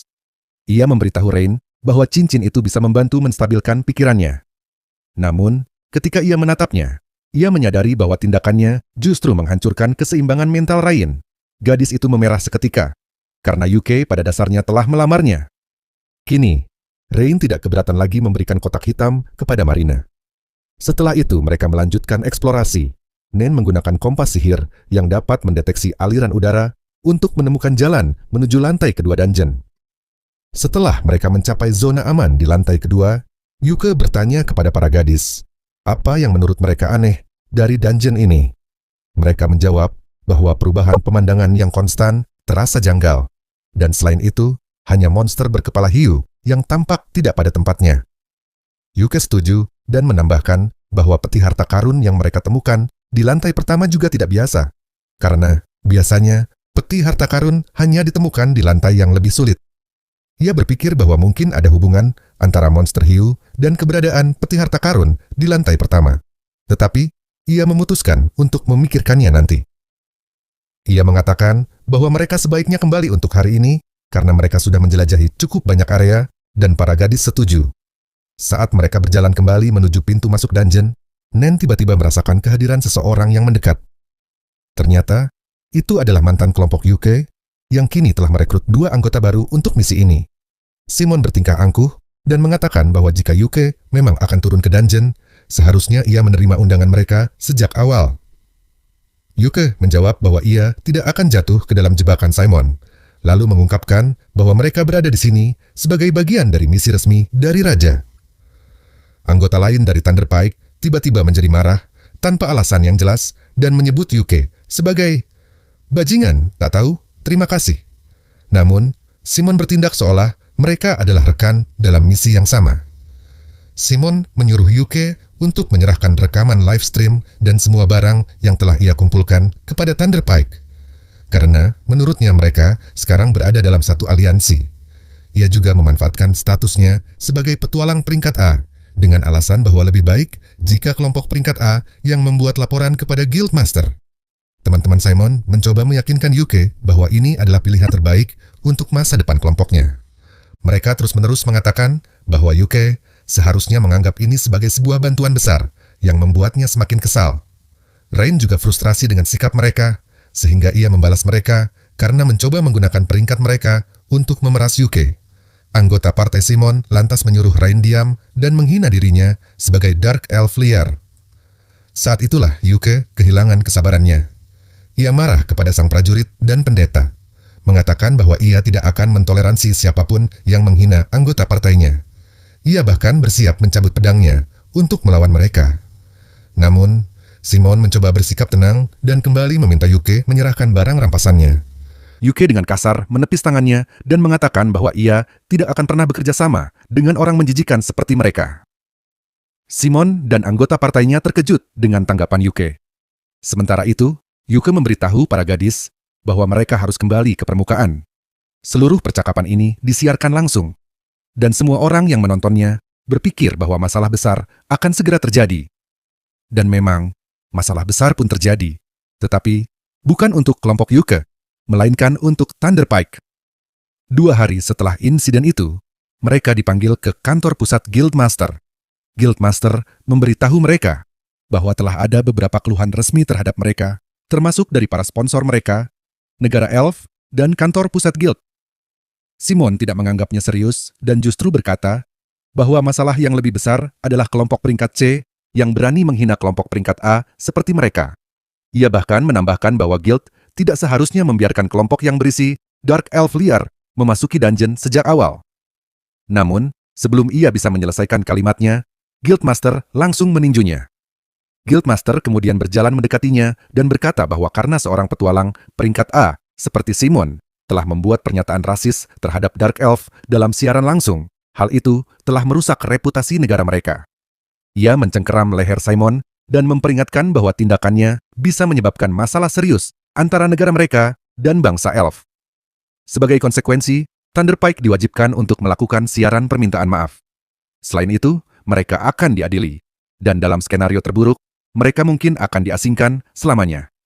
Setelah melepaskan Simon, pria itu mencoba membela diri, mengatakan bahwa mengasingkan kelompok peringkat A adalah keputusan yang tidak bijak, karena tanpa mereka, tidak ada yang bisa menjelajahi dungeon yang berbahaya itu. Namun, Guildmaster mengungkapkan bahwa itu bukan masalah, karena kelompok UK telah diberikan peringkat A, sementara untuk misi ini, mereka juga telah menunjukkan hasil yang jauh lebih baik dibandingkan Thunderpike. Meskipun sudah diperingatkan, Simon tetap tidak mau meminta maaf dan justru mengutuk UK karena telah menjebaknya dengan siaran langsung. Di tengah jalan, saat Simon masih sibuk mengomel, seorang bangsawan gemuk dan jelek datang menghampirinya dan mengatakan bahwa ia memiliki cara untuk membalas dendam pada UK. Sebuah cara yang akan menguntungkan mereka berdua. Sementara itu, di sisi lain, Marina mendekati UK karena dia telah mengetahui kegunaan artefak Black Box. UK penasaran bagaimana seseorang sebodoh dia bisa menemukannya. Dan Marina menjawab bahwa setelah cukup lama menghabiskan waktu dengan kotak itu, ide tersebut muncul secara alami. Namun, dia tidak bisa menggunakannya sendiri dan membutuhkan bantuan UK untuk mengaktifkannya sepenuhnya. UK berpikir bahwa artefak itu mungkin membutuhkan sentuhan keterampilan alkimianya. Tetapi Marina hanya memintanya untuk memegang kotak itu dan memikirkan dirinya.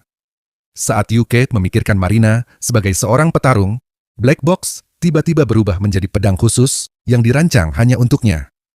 Marina sangat senang melihat pedangnya, sementara UK bahkan tidak mengerti apa yang sedang terjadi. Marina menolak untuk menjelaskannya dan hanya mengatakan bahwa Black Box seperti bayi yang membutuhkan seorang ibu dan ayah sebelum bisa mulai berfungsi. UK merasa malu mendengar hal itu. Sementara Marina mulai memeluk pedang barunya dengan penuh kasih sayang. Keesokan harinya, UK dan kelompok Clover kembali pergi ke Dungeon Infinite Darkness dan dia menyalakan live stream lebih awal. Dia kemudian memberitahu para gadis bahwa misi mereka hari ini adalah mencapai tangga menuju lantai ketiga dungeon. Mereka akan memutuskan apakah akan menjelajah lebih jauh atau kembali, tergantung pada apa yang mereka temukan di sana. Mereka dengan cepat melewati lantai pertama tanpa masalah. Lalu tiba di lantai kedua, yang ternyata sangat berbeda dari yang mereka bayangkan. Lantai ini adalah padang rumput luas, dan bahkan ada langit meskipun mereka masih berada di dalam dungeon. Semua orang tercengang melihat pemandangan ini, tetapi Yuke meminta mereka untuk menarik napas dalam-dalam dan menenangkan diri. Dia menjelaskan bahwa ada catatan tentang beberapa lantai dungeon yang meniru dunia luar, tetapi biasanya hal itu ditemukan di bawah lantai 20. Dia bertanya-tanya, apakah lantai ini menyerupai dunia luar karena tata letak dungeon telah berubah? Atau apakah lantai yang lebih dalam sedang bergerak ke atas akibat suatu keanehan? Tak ada yang bisa menjawab pertanyaannya. Jadi Yuke memutuskan untuk menyelidikinya lebih lanjut. Dia meminta Nen untuk melakukan tugasnya, tetapi kompas anginnya tidak berfungsi karena angin di sini terlalu kencang. Rain kemudian mengusulkan untuk menggunakan sihir mata teleskop untuk memindai area dengan cepat, dan Yuke menyuruhnya untuk melakukannya.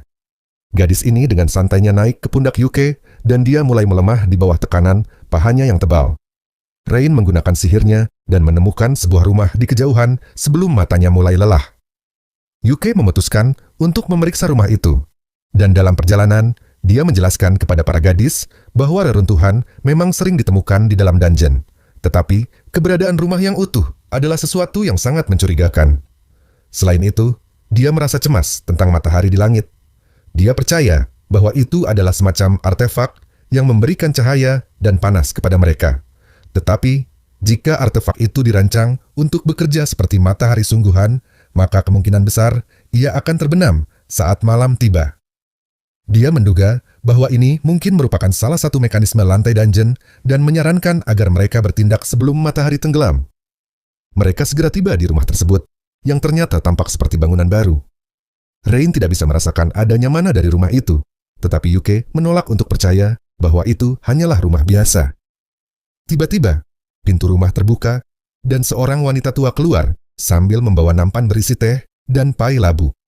Dia memperlakukan Yuke dan para gadis sebagai tamu, dan mengundang mereka untuk masuk dan menikmati teh bersamanya. Namun, mereka semua tetap waspada. Yuke menolak tawaran itu, mengatakan bahwa mereka merasa tidak seharusnya masuk ke dalam rumahnya karena hal itu terlalu mencurigakan. Wanita tua itu lalu berkata bahwa mereka tidak seharusnya menolak, karena malam akan segera tiba. Tepat setelah dia mengatakan itu, siang tiba-tiba berubah menjadi senja, dan rumah tersebut mulai membesar. Yuke merasa anehnya tertarik untuk masuk ke dalam rumah itu, tetapi dia berhenti tepat sebelum melangkah masuk.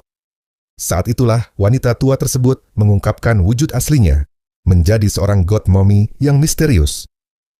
Dia mengatakan kepada Yuke bahwa dia cukup pintar, karena menyadari bahwa masuk ke dalam rumahnya akan berbahaya. Kemudian, rumah itu tumbuh lebih besar lagi, berubah menjadi sebuah kastil kegelapan, dan wanita itu duduk di atas tahtanya setelah berubah wujud. Saat itulah Yuke menyadari bahwa wanita di hadapan mereka adalah Panie, penguasa dunia bawah. Panie kembali terkesan dengan kecerdasan Yuke dan mengatakan bahwa dia akan menjebak jiwa Yuke serta teman-temannya untuk menjadi hiburannya selama-lamanya, dan mereka tidak bisa melakukan apapun untuk menghindarinya.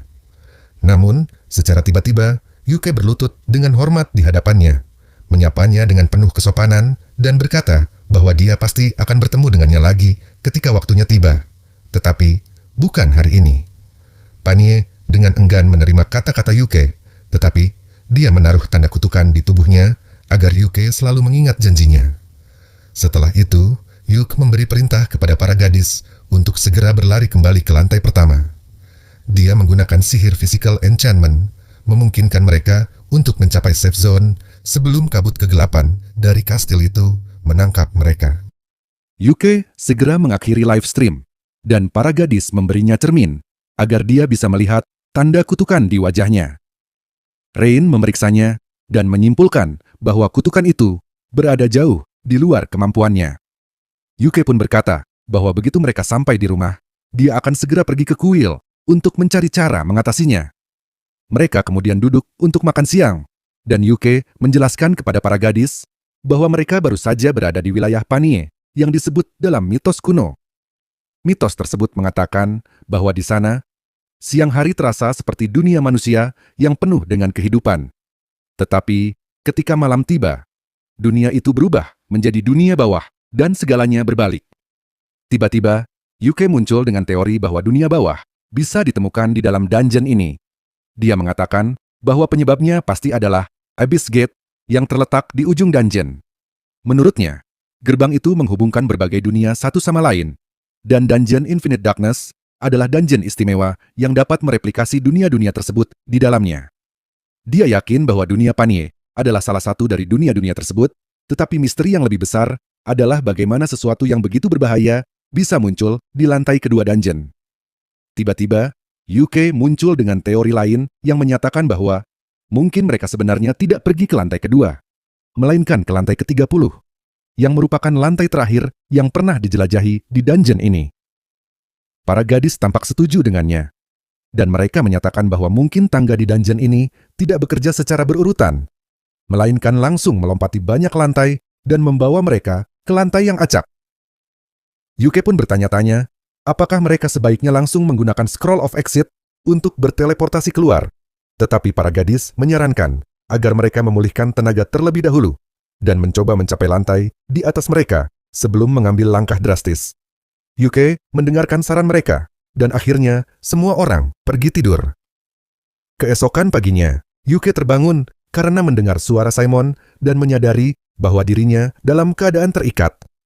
Dia tidak mengerti apa yang sedang terjadi, dan Simon memberitahunya bahwa dia telah mengikuti UK ke sini untuk menyelesaikan dendamnya. Simon memperingatkan UK agar tidak mencoba macam-macam, karena dia dan kelompoknya telah menjadikan para gadis sebagai sandera. Lebih buruk lagi, mereka bahkan telah memasang slave collar di leher Rain, yang didapatkan Simon dari salah satu sponsornya. UK mengatakan bahwa jika berita tentang ini tersebar, Simon pasti akan ditangkap. Tetapi Simon tidak peduli, karena menurutnya, dia sudah berada di titik terendah. Dia mengatakan bahwa ada satu cara agar para gadis tidak terluka, yaitu dengan UK menandatangani sebuah kontrak. Isi kontrak tersebut menyatakan bahwa Clover dan Thunderpike telah membentuk aliansi sejak awal misi, dan bahwa komentar rasis terhadap elf adalah hal biasa di Clover. Dengan kata lain, Thunderpike hanya melakukan hal yang sudah menjadi kebiasaan, sehingga akar dari seluruh masalah ini adalah Yuke sendiri. Menurut kontrak itu, Yuke akan bertanggung jawab atas semuanya, dan seluruh anggota partainya akan bergabung dengan Thunderpike untuk menutupi kerugian yang telah mereka sebabkan. Yuke terkejut saat membaca isi kontrak tersebut dan mengatakan bahwa awalnya dia mengira Simon hanya seorang idiot, tetapi ternyata dia lebih buruk dari yang diduga. Mendengar itu, Simon menendang Yuke dan mulai menginjak-injaknya dengan marah, sambil mengatakan bahwa jika Yuke tidak patuh, dia akan memberikan semua penyakit kelamin yang dia miliki kepada para gadis sebelum membunuh mereka. Simon lalu mulai keluar jalur, terus mengutuk Yuke karena semua kesialan yang menimpa kelompoknya sambil terus memukulinya. Prajurit dari Thunderpike kemudian menyuruh Simon agar berhenti membuang waktu dan mulai membagikan para gadis di kelompok Yuke kepada mereka. Untuk menghindari hal yang lebih buruk, Yuke akhirnya memutuskan untuk menandatangani kontrak itu. Namun, tepat ketika dia hendak menandatanganinya, dungeon tiba-tiba mulai bergetar hebat dan lantai tempat mereka berdiri tiba-tiba runtuh. Simon dan kelompoknya jatuh lebih dulu, sementara Yuke bergegas menolong para gadisnya. Tetapi saat dia mencoba membantu mereka, dia menyadari bahwa Simon telah mencuri magic bag-nya. Yuke tidak bisa berbuat apa-apa dalam situasi ini, dan tak lama kemudian, tanah di bawahnya juga ikut runtuh. Untungnya, Jamie, gadis penyihir dari Thunderpike yang sudah muak dengan kebejatan kelompoknya, menggunakan sihir untuk memperlambat kecepatan jatuh mereka. Yuke berterima kasih kepada Jamie karena telah menyelamatkan mereka, tetapi Simon terus mengutuknya tanpa henti. Tak lama kemudian, gerombolan besar orc muncul. Jamie, yang sadar akan bahaya, segera mengembalikan magic bag milik Simon sebelum kabur dan membebaskan para gadis Yuke. Simon menggunakan scroll untuk menjauhkan para orc, lalu segera mengambil keputusan untuk menggunakan Scroll of Exit agar bisa keluar dari dungeon. Dia kemudian meminta Jamie untuk membawa Simon dan anggota Thunderpike lainnya keluar. Rain juga berada dalam jangkauan teleportasi dan bertanya, apakah Yuke yakin ingin menyelamatkan mereka, mengingat semua yang telah mereka lakukan padanya. Yuke mengatakan bahwa hukumlah yang akan memutuskan apa yang harus dilakukan terhadap mereka.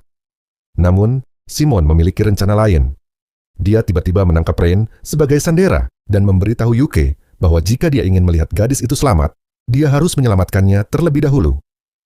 Saat itu, para orc mulai menyerang, dan Marina serta gadis-gadis lainnya berusaha menahan mereka. Simon kembali berteriak agar Yuke menyelamatkannya. Tetapi tiba-tiba, Jamie menerjang Simon dari belakang, memungkinkan Rain untuk melarikan diri. Simon menendang Jamie dengan kasar, lalu mulai berjalan menuju Yuke seperti orang gila, bahkan meninggalkan anggota partainya yang tak bisa bergerak.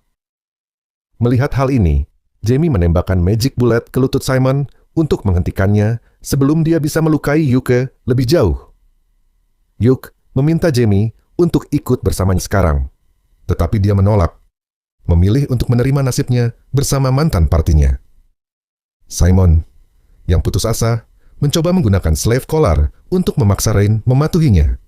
Tetapi sebelum dia bisa mengucapkan perintah, Yuke langsung menteleportasi dirinya dan partinya keluar. Simon, yang frustrasi dan putus asa, kemudian memutuskan untuk menyuntikkan Forbidden Muscle, menjurus ke dalam tubuhnya untuk bertarung melawan gerombolan orc yang semakin banyak mengelilinginya. Tak lama setelah itu, Yuke dan partinya berhasil kembali ke rumah mereka. Saat memeriksa tasnya, mereka menemukan sebuah recording stone yang ditinggalkan di dalamnya.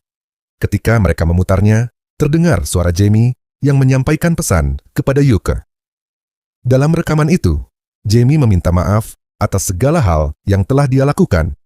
Dia mengakui bahwa selama ini, Yuke selalu berusaha menyediakan obat yang dibutuhkan untuk menyembuhkan adiknya yang sakit, tetapi dia terus-menerus menekan Yuke untuk memberikannya secara gratis, tanpa menyadari betapa mahalnya obat itu.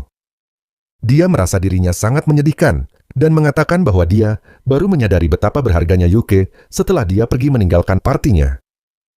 Jamie berkata bahwa jika saja dia lebih awal meminta maaf dengan tulus, mungkin Yuke akan memaafkannya dan bahkan mengizinkannya bergabung kembali dengan partinya. Namun, sekarang dia merasa semuanya sudah terlambat, dan satu-satunya hal yang bisa dia lakukan adalah merekam pesan ini untuk menebus kesalahannya. Tiba-tiba, dalam rekaman, terdengar suara Simon yang berteriak memanggil Jamie. Rekaman itu pun terputus, tetapi sebelum berakhir, Jamie sempat mengungkapkan bahwa semua kejahatan yang telah dilakukan oleh Thunderpike telah dicatat dalam Magic Stone tersebut. Mendengar pesan itu, Yuke merasa sangat bersalah. Setelah semua yang Jamie lakukan untuk memastikan dia bisa keluar dari dungeon dengan selamat, dia justru meninggalkannya di sana untuk mati. Rain mencoba menghiburnya, mengatakan bahwa mereka tidak punya pilihan lain saat itu. Tak lama kemudian, Guildmaster datang dan memberitahu mereka bahwa dia baru saja menerima pesan darurat dari Dungeon Infinite Darkness. Dia memutar pesan itu di layar, dan terdengar suara Jamie yang mengatakan bahwa dungeon sedang dalam kondisi buruk. Lantai-lantainya mulai runtuh dan terpisah. Guildmaster lalu mengatakan bahwa mereka sedang mempertimbangkan apakah akan mengirim tim penyelamat atau tidak. Tanpa ragu, Yuke langsung menawarkan diri untuk masuk kembali ke dungeon dan menyelamatkan Jamie. Dia meminta Guildmaster untuk mencari Scroll of Exit lain agar mereka bisa keluar dengan aman. Namun, sang Guildmaster menegaskan bahwa dialah yang akan menentukan apakah misi penyelamatan ini layak dilakukan atau tidak. Setelah mengatakan itu, Guildmaster meninggalkan ruangan. Yuke kemudian berbalik ke arah gadis-gadisnya dan dengan tegas mengatakan bahwa dia akan pergi sendirian untuk menyelamatkan Jamie. Namun, para gadis mengatakan bahwa mereka juga berhutang nyawa pada Jamie, jadi mereka akan ikut dalam misi penyelamatan. Yuke kemudian memutuskan untuk melakukan sesuatu terhadap slave collar yang masih melilit leher Rain. Dia mulai melafalkan mantra aneh yang belum pernah terdengar sebelumnya untuk menonaktifkan kalung itu. Semua orang terkejut melihatnya, dan Rain mengatakan bahwa dia belum pernah mendengar mantra seperti itu sebelumnya. Yuke menduga bahwa itu adalah semacam sihir kegelapan yang dipaksakan ke dalam dirinya oleh Dewi Kematian Pranie, bersamaan dengan tanda kutukan yang ia terima sebelumnya. Meskipun para gadis khawatir tentang pengaruh kutukan tersebut, Yuke justru menganggapnya sebagai hal baik karena berhasil menarik perhatian Dewi Kematian. Setelah itu, dia mulai merencanakan misi penyelamatan. Namun, tiba-tiba, seseorang mulai mengetuk pintu rumahnya dengan kasar. Saat Yuke membukanya, dia menemukan seorang bangsawan gemuk dan jelek berdiri di sana. Pria itu dengan angkuh berkata bahwa Yuke seharusnya segera membukakan pintu untuk tuannya. Tanpa ragu, Yuke menyuruhnya pergi dari rumahnya. Namun, saat pria itu mencoba meninjunya, Yuke dengan cepat menendangnya tepat di bagian yang paling menyakitkan. Para pengawal pria itu mencoba menyerang Yuke, tetapi Marina dan Nen dengan sigap melumpuhkan mereka sebelum sempat berbuat apa-apa. Bangsawan itu terkejut melihat bahwa para gadis masih bisa melawan perintahnya. Karena dia yakin bahwa Simon telah memasang slave collar di leher Rain. Dia lalu mengeluarkan remote control dan memanggil Rain. Tak lama, Rain muncul di depan pintu, membuat pria itu berpikir bahwa dia akhirnya mematuhi perintahnya. Namun, sebelum dia bisa berbicara, Rain langsung menghantam wajahnya dengan linggis, membuatnya jatuh tersungkur. Meskipun begitu, Rain memutuskan untuk membiarkan pria itu hidup. Sebagai gantinya, dia mengambil slave collar dan memasangnya di leher pria tersebut, lalu merampas remote control darinya.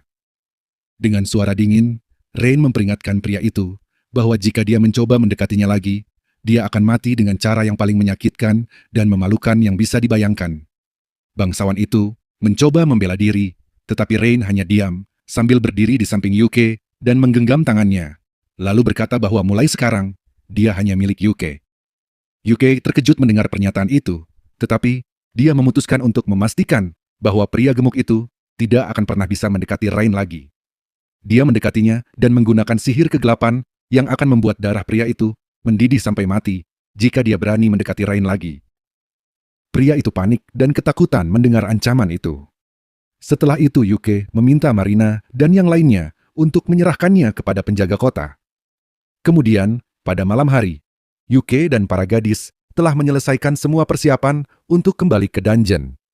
Namun, mereka masih kekurangan Scroll of Exit, yang merupakan item paling penting dalam misi ini. Yuke khawatir bahwa Guildmaster mungkin tidak dapat menemukan gulungan lain tepat waktu karena kelangkaannya. Saat itulah, seorang petualang veteran bernama Lucen mengetuk pintu rumahnya. Lucen datang untuk memberikan Yuke sebuah Scroll of Exit.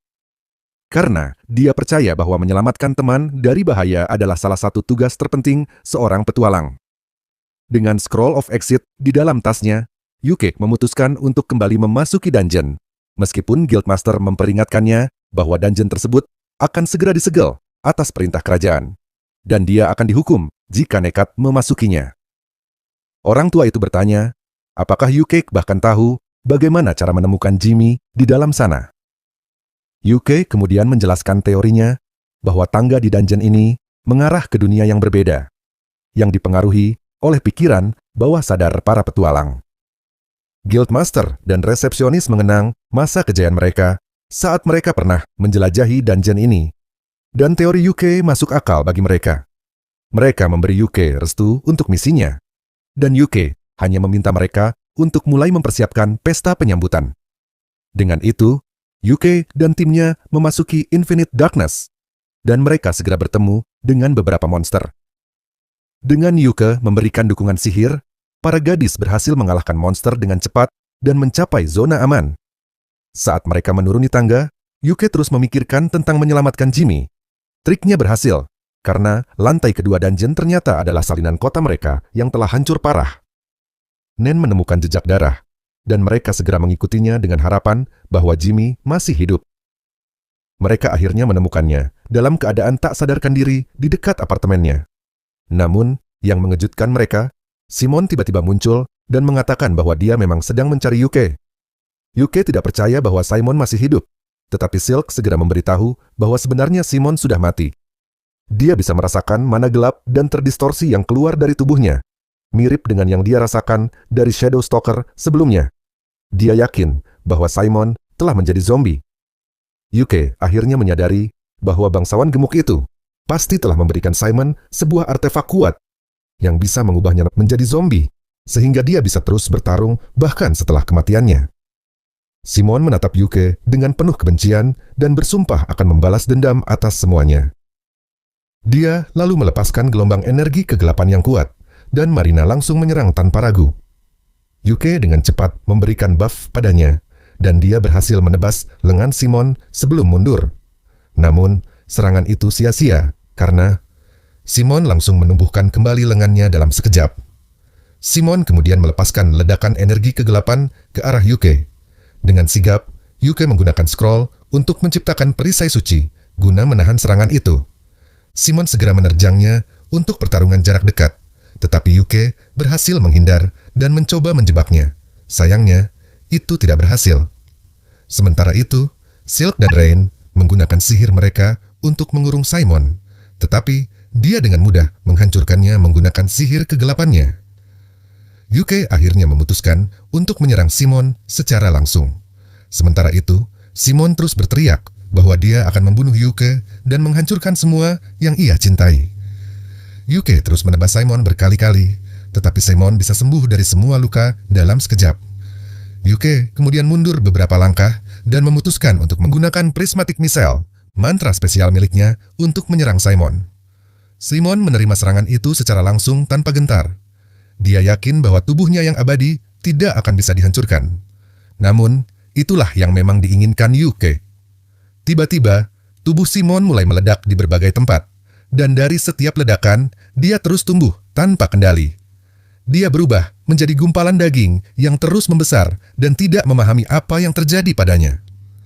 Marina juga bingung, jadi Yuke menjelaskan bahwa dia menggunakan kekuatan Pran untuk memodifikasi Prismatic Missile agar tetap aktif selama targetnya masih hidup. Karena Simon sekarang abadi, dia akan terus menderita akibat mantra itu selamanya. Simon memohon kepada Yuke untuk menghentikan mantranya, mengingatkan bahwa mereka dulu adalah teman masa kecil. Namun, Yuke sudah tidak peduli lagi dengan bajingan itu dan berjalan pergi, sementara Simon terus meledak dan tumbuh seperti kanker yang tak terkendali. Sementara itu Rain berusaha menyembuhkan luka Jimmy, tetapi sihir penyembuhan maupun ramuan tidak berhasil mengobati luka yang disebabkan oleh sihir kegelapan Simon. Jimmy mulai kehilangan harapan untuk bertahan hidup dan meminta maaf kepada Yuke untuk terakhir kalinya sebelum meninggal. Namun, Yuke menyuruhnya untuk tidak menyerah begitu saja. Dia menggunakan kekuatan Pran untuk menghilangkan semua kutukan dari tubuh Jimmy, menyembuhkan luka-lukanya secara instan. Jimmy langsung pingsan begitu luka-lukanya sembuh, tetapi Rain yakin bahwa dia akan baik-baik saja sekarang. Tiba-tiba, langit berubah menjadi gelap dan sekelompok Shadow Stalker muncul entah dari mana.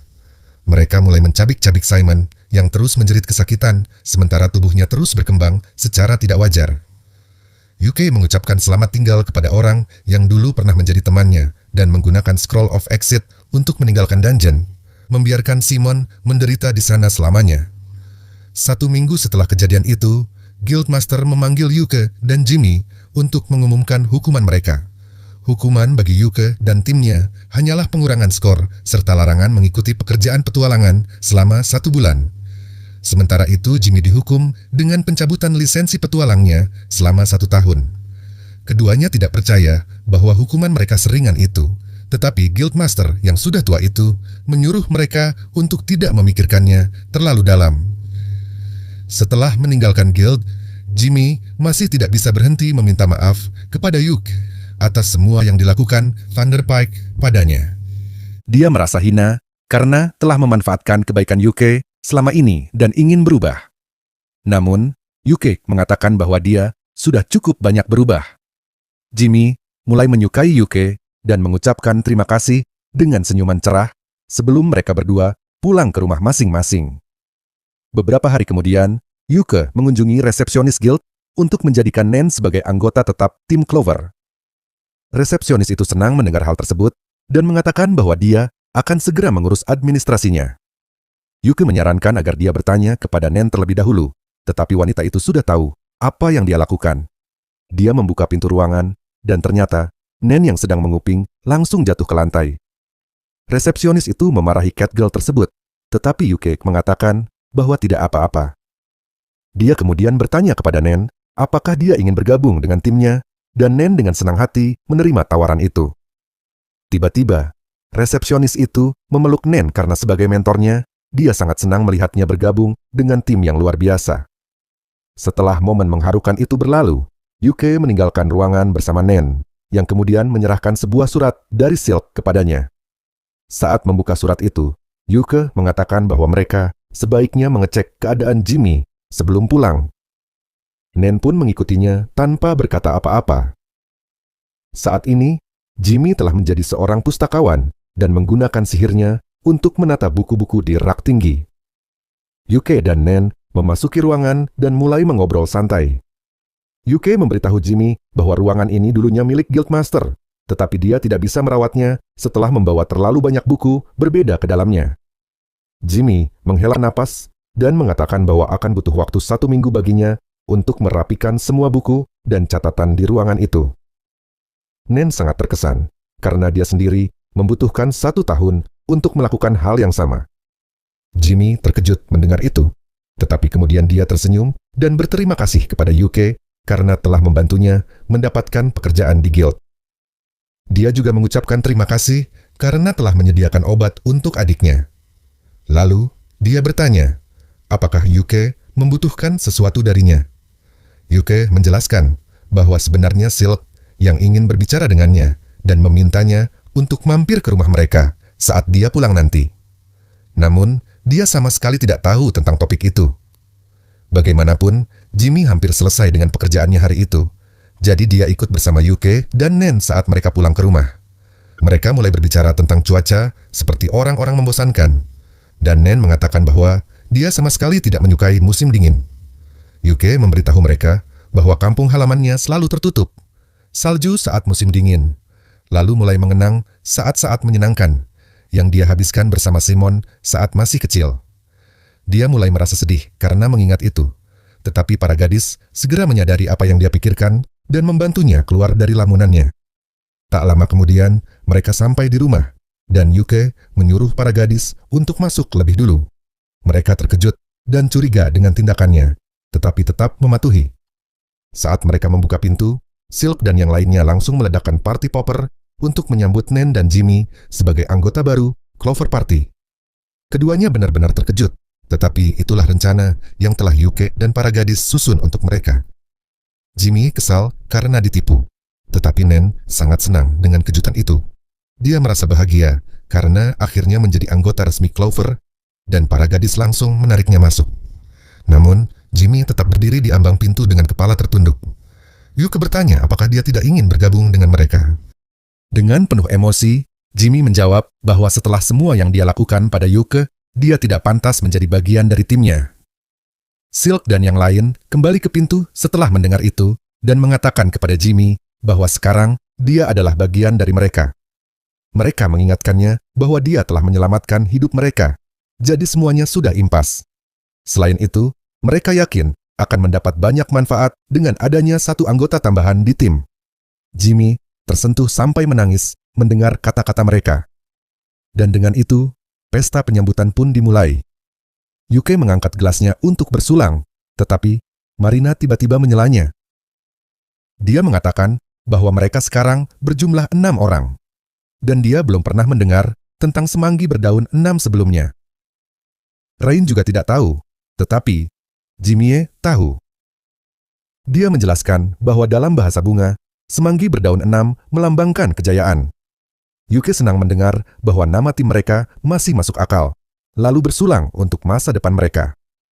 Setelah pesta berakhir, Yuke mengantar Jimin pulang.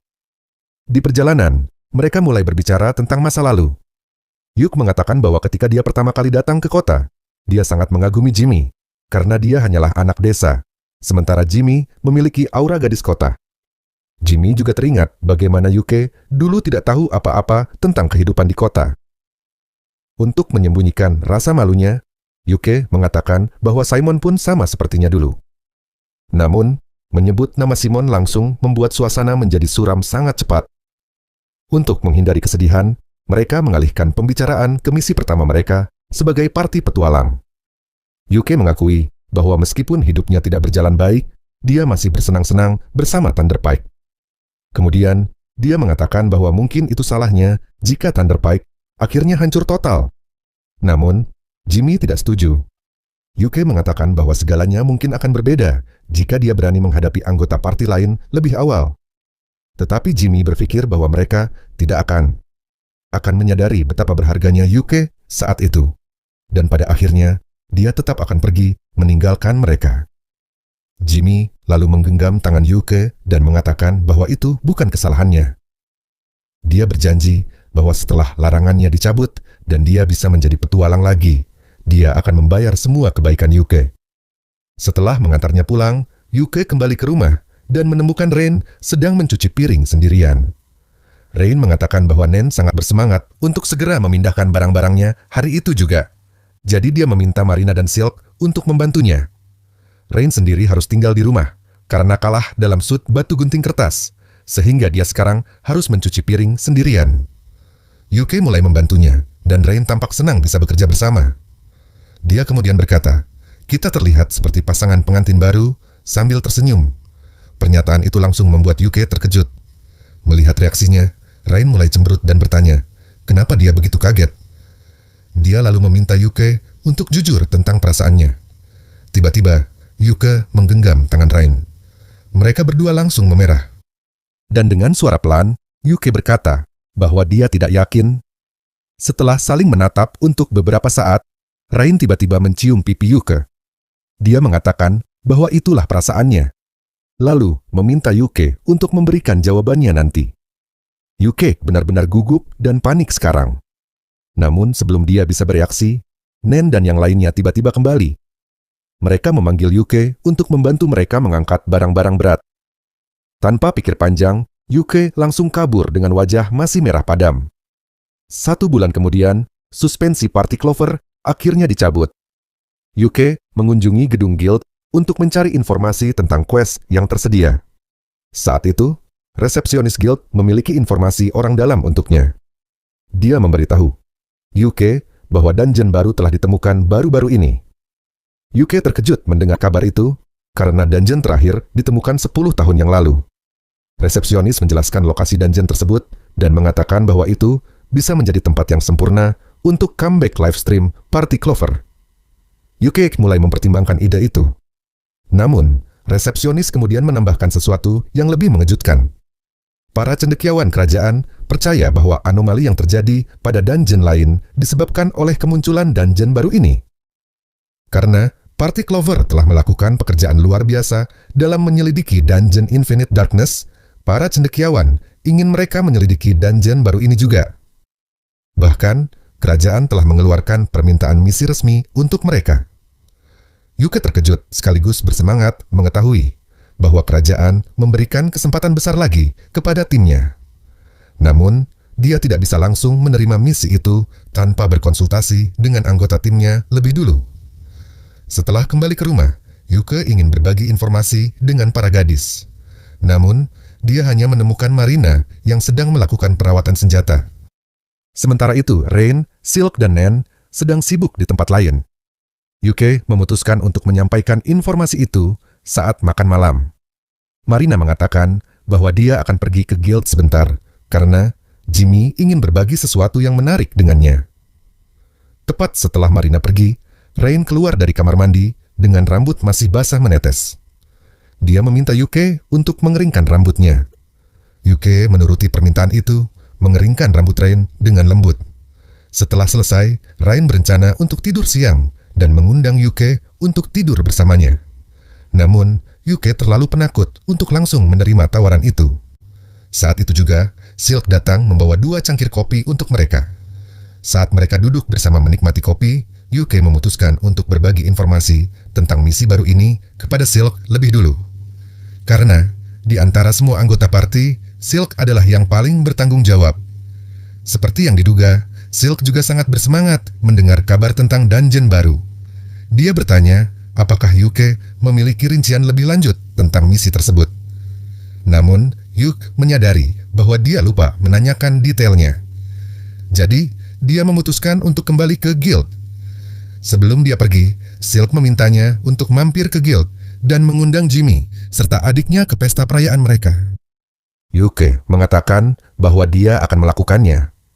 Namun, tiba-tiba, Silk mulai bertingkah malu-malu. Dia meminta Yuke untuk meluangkan waktu dan memanjakannya seperti dia memanjakan Rain. Yuke langsung panik mendengar itu. Tapi kemudian, Silk hanya tertawa kecil dan mengatakan bahwa dia bercanda. Dia mengusir Yuke pergi ke guild untuk mencari informasi tentang dungeon baru. Jika kamu menyukai video ini, jangan lupa subscribe dan tonton video di layar berikutnya.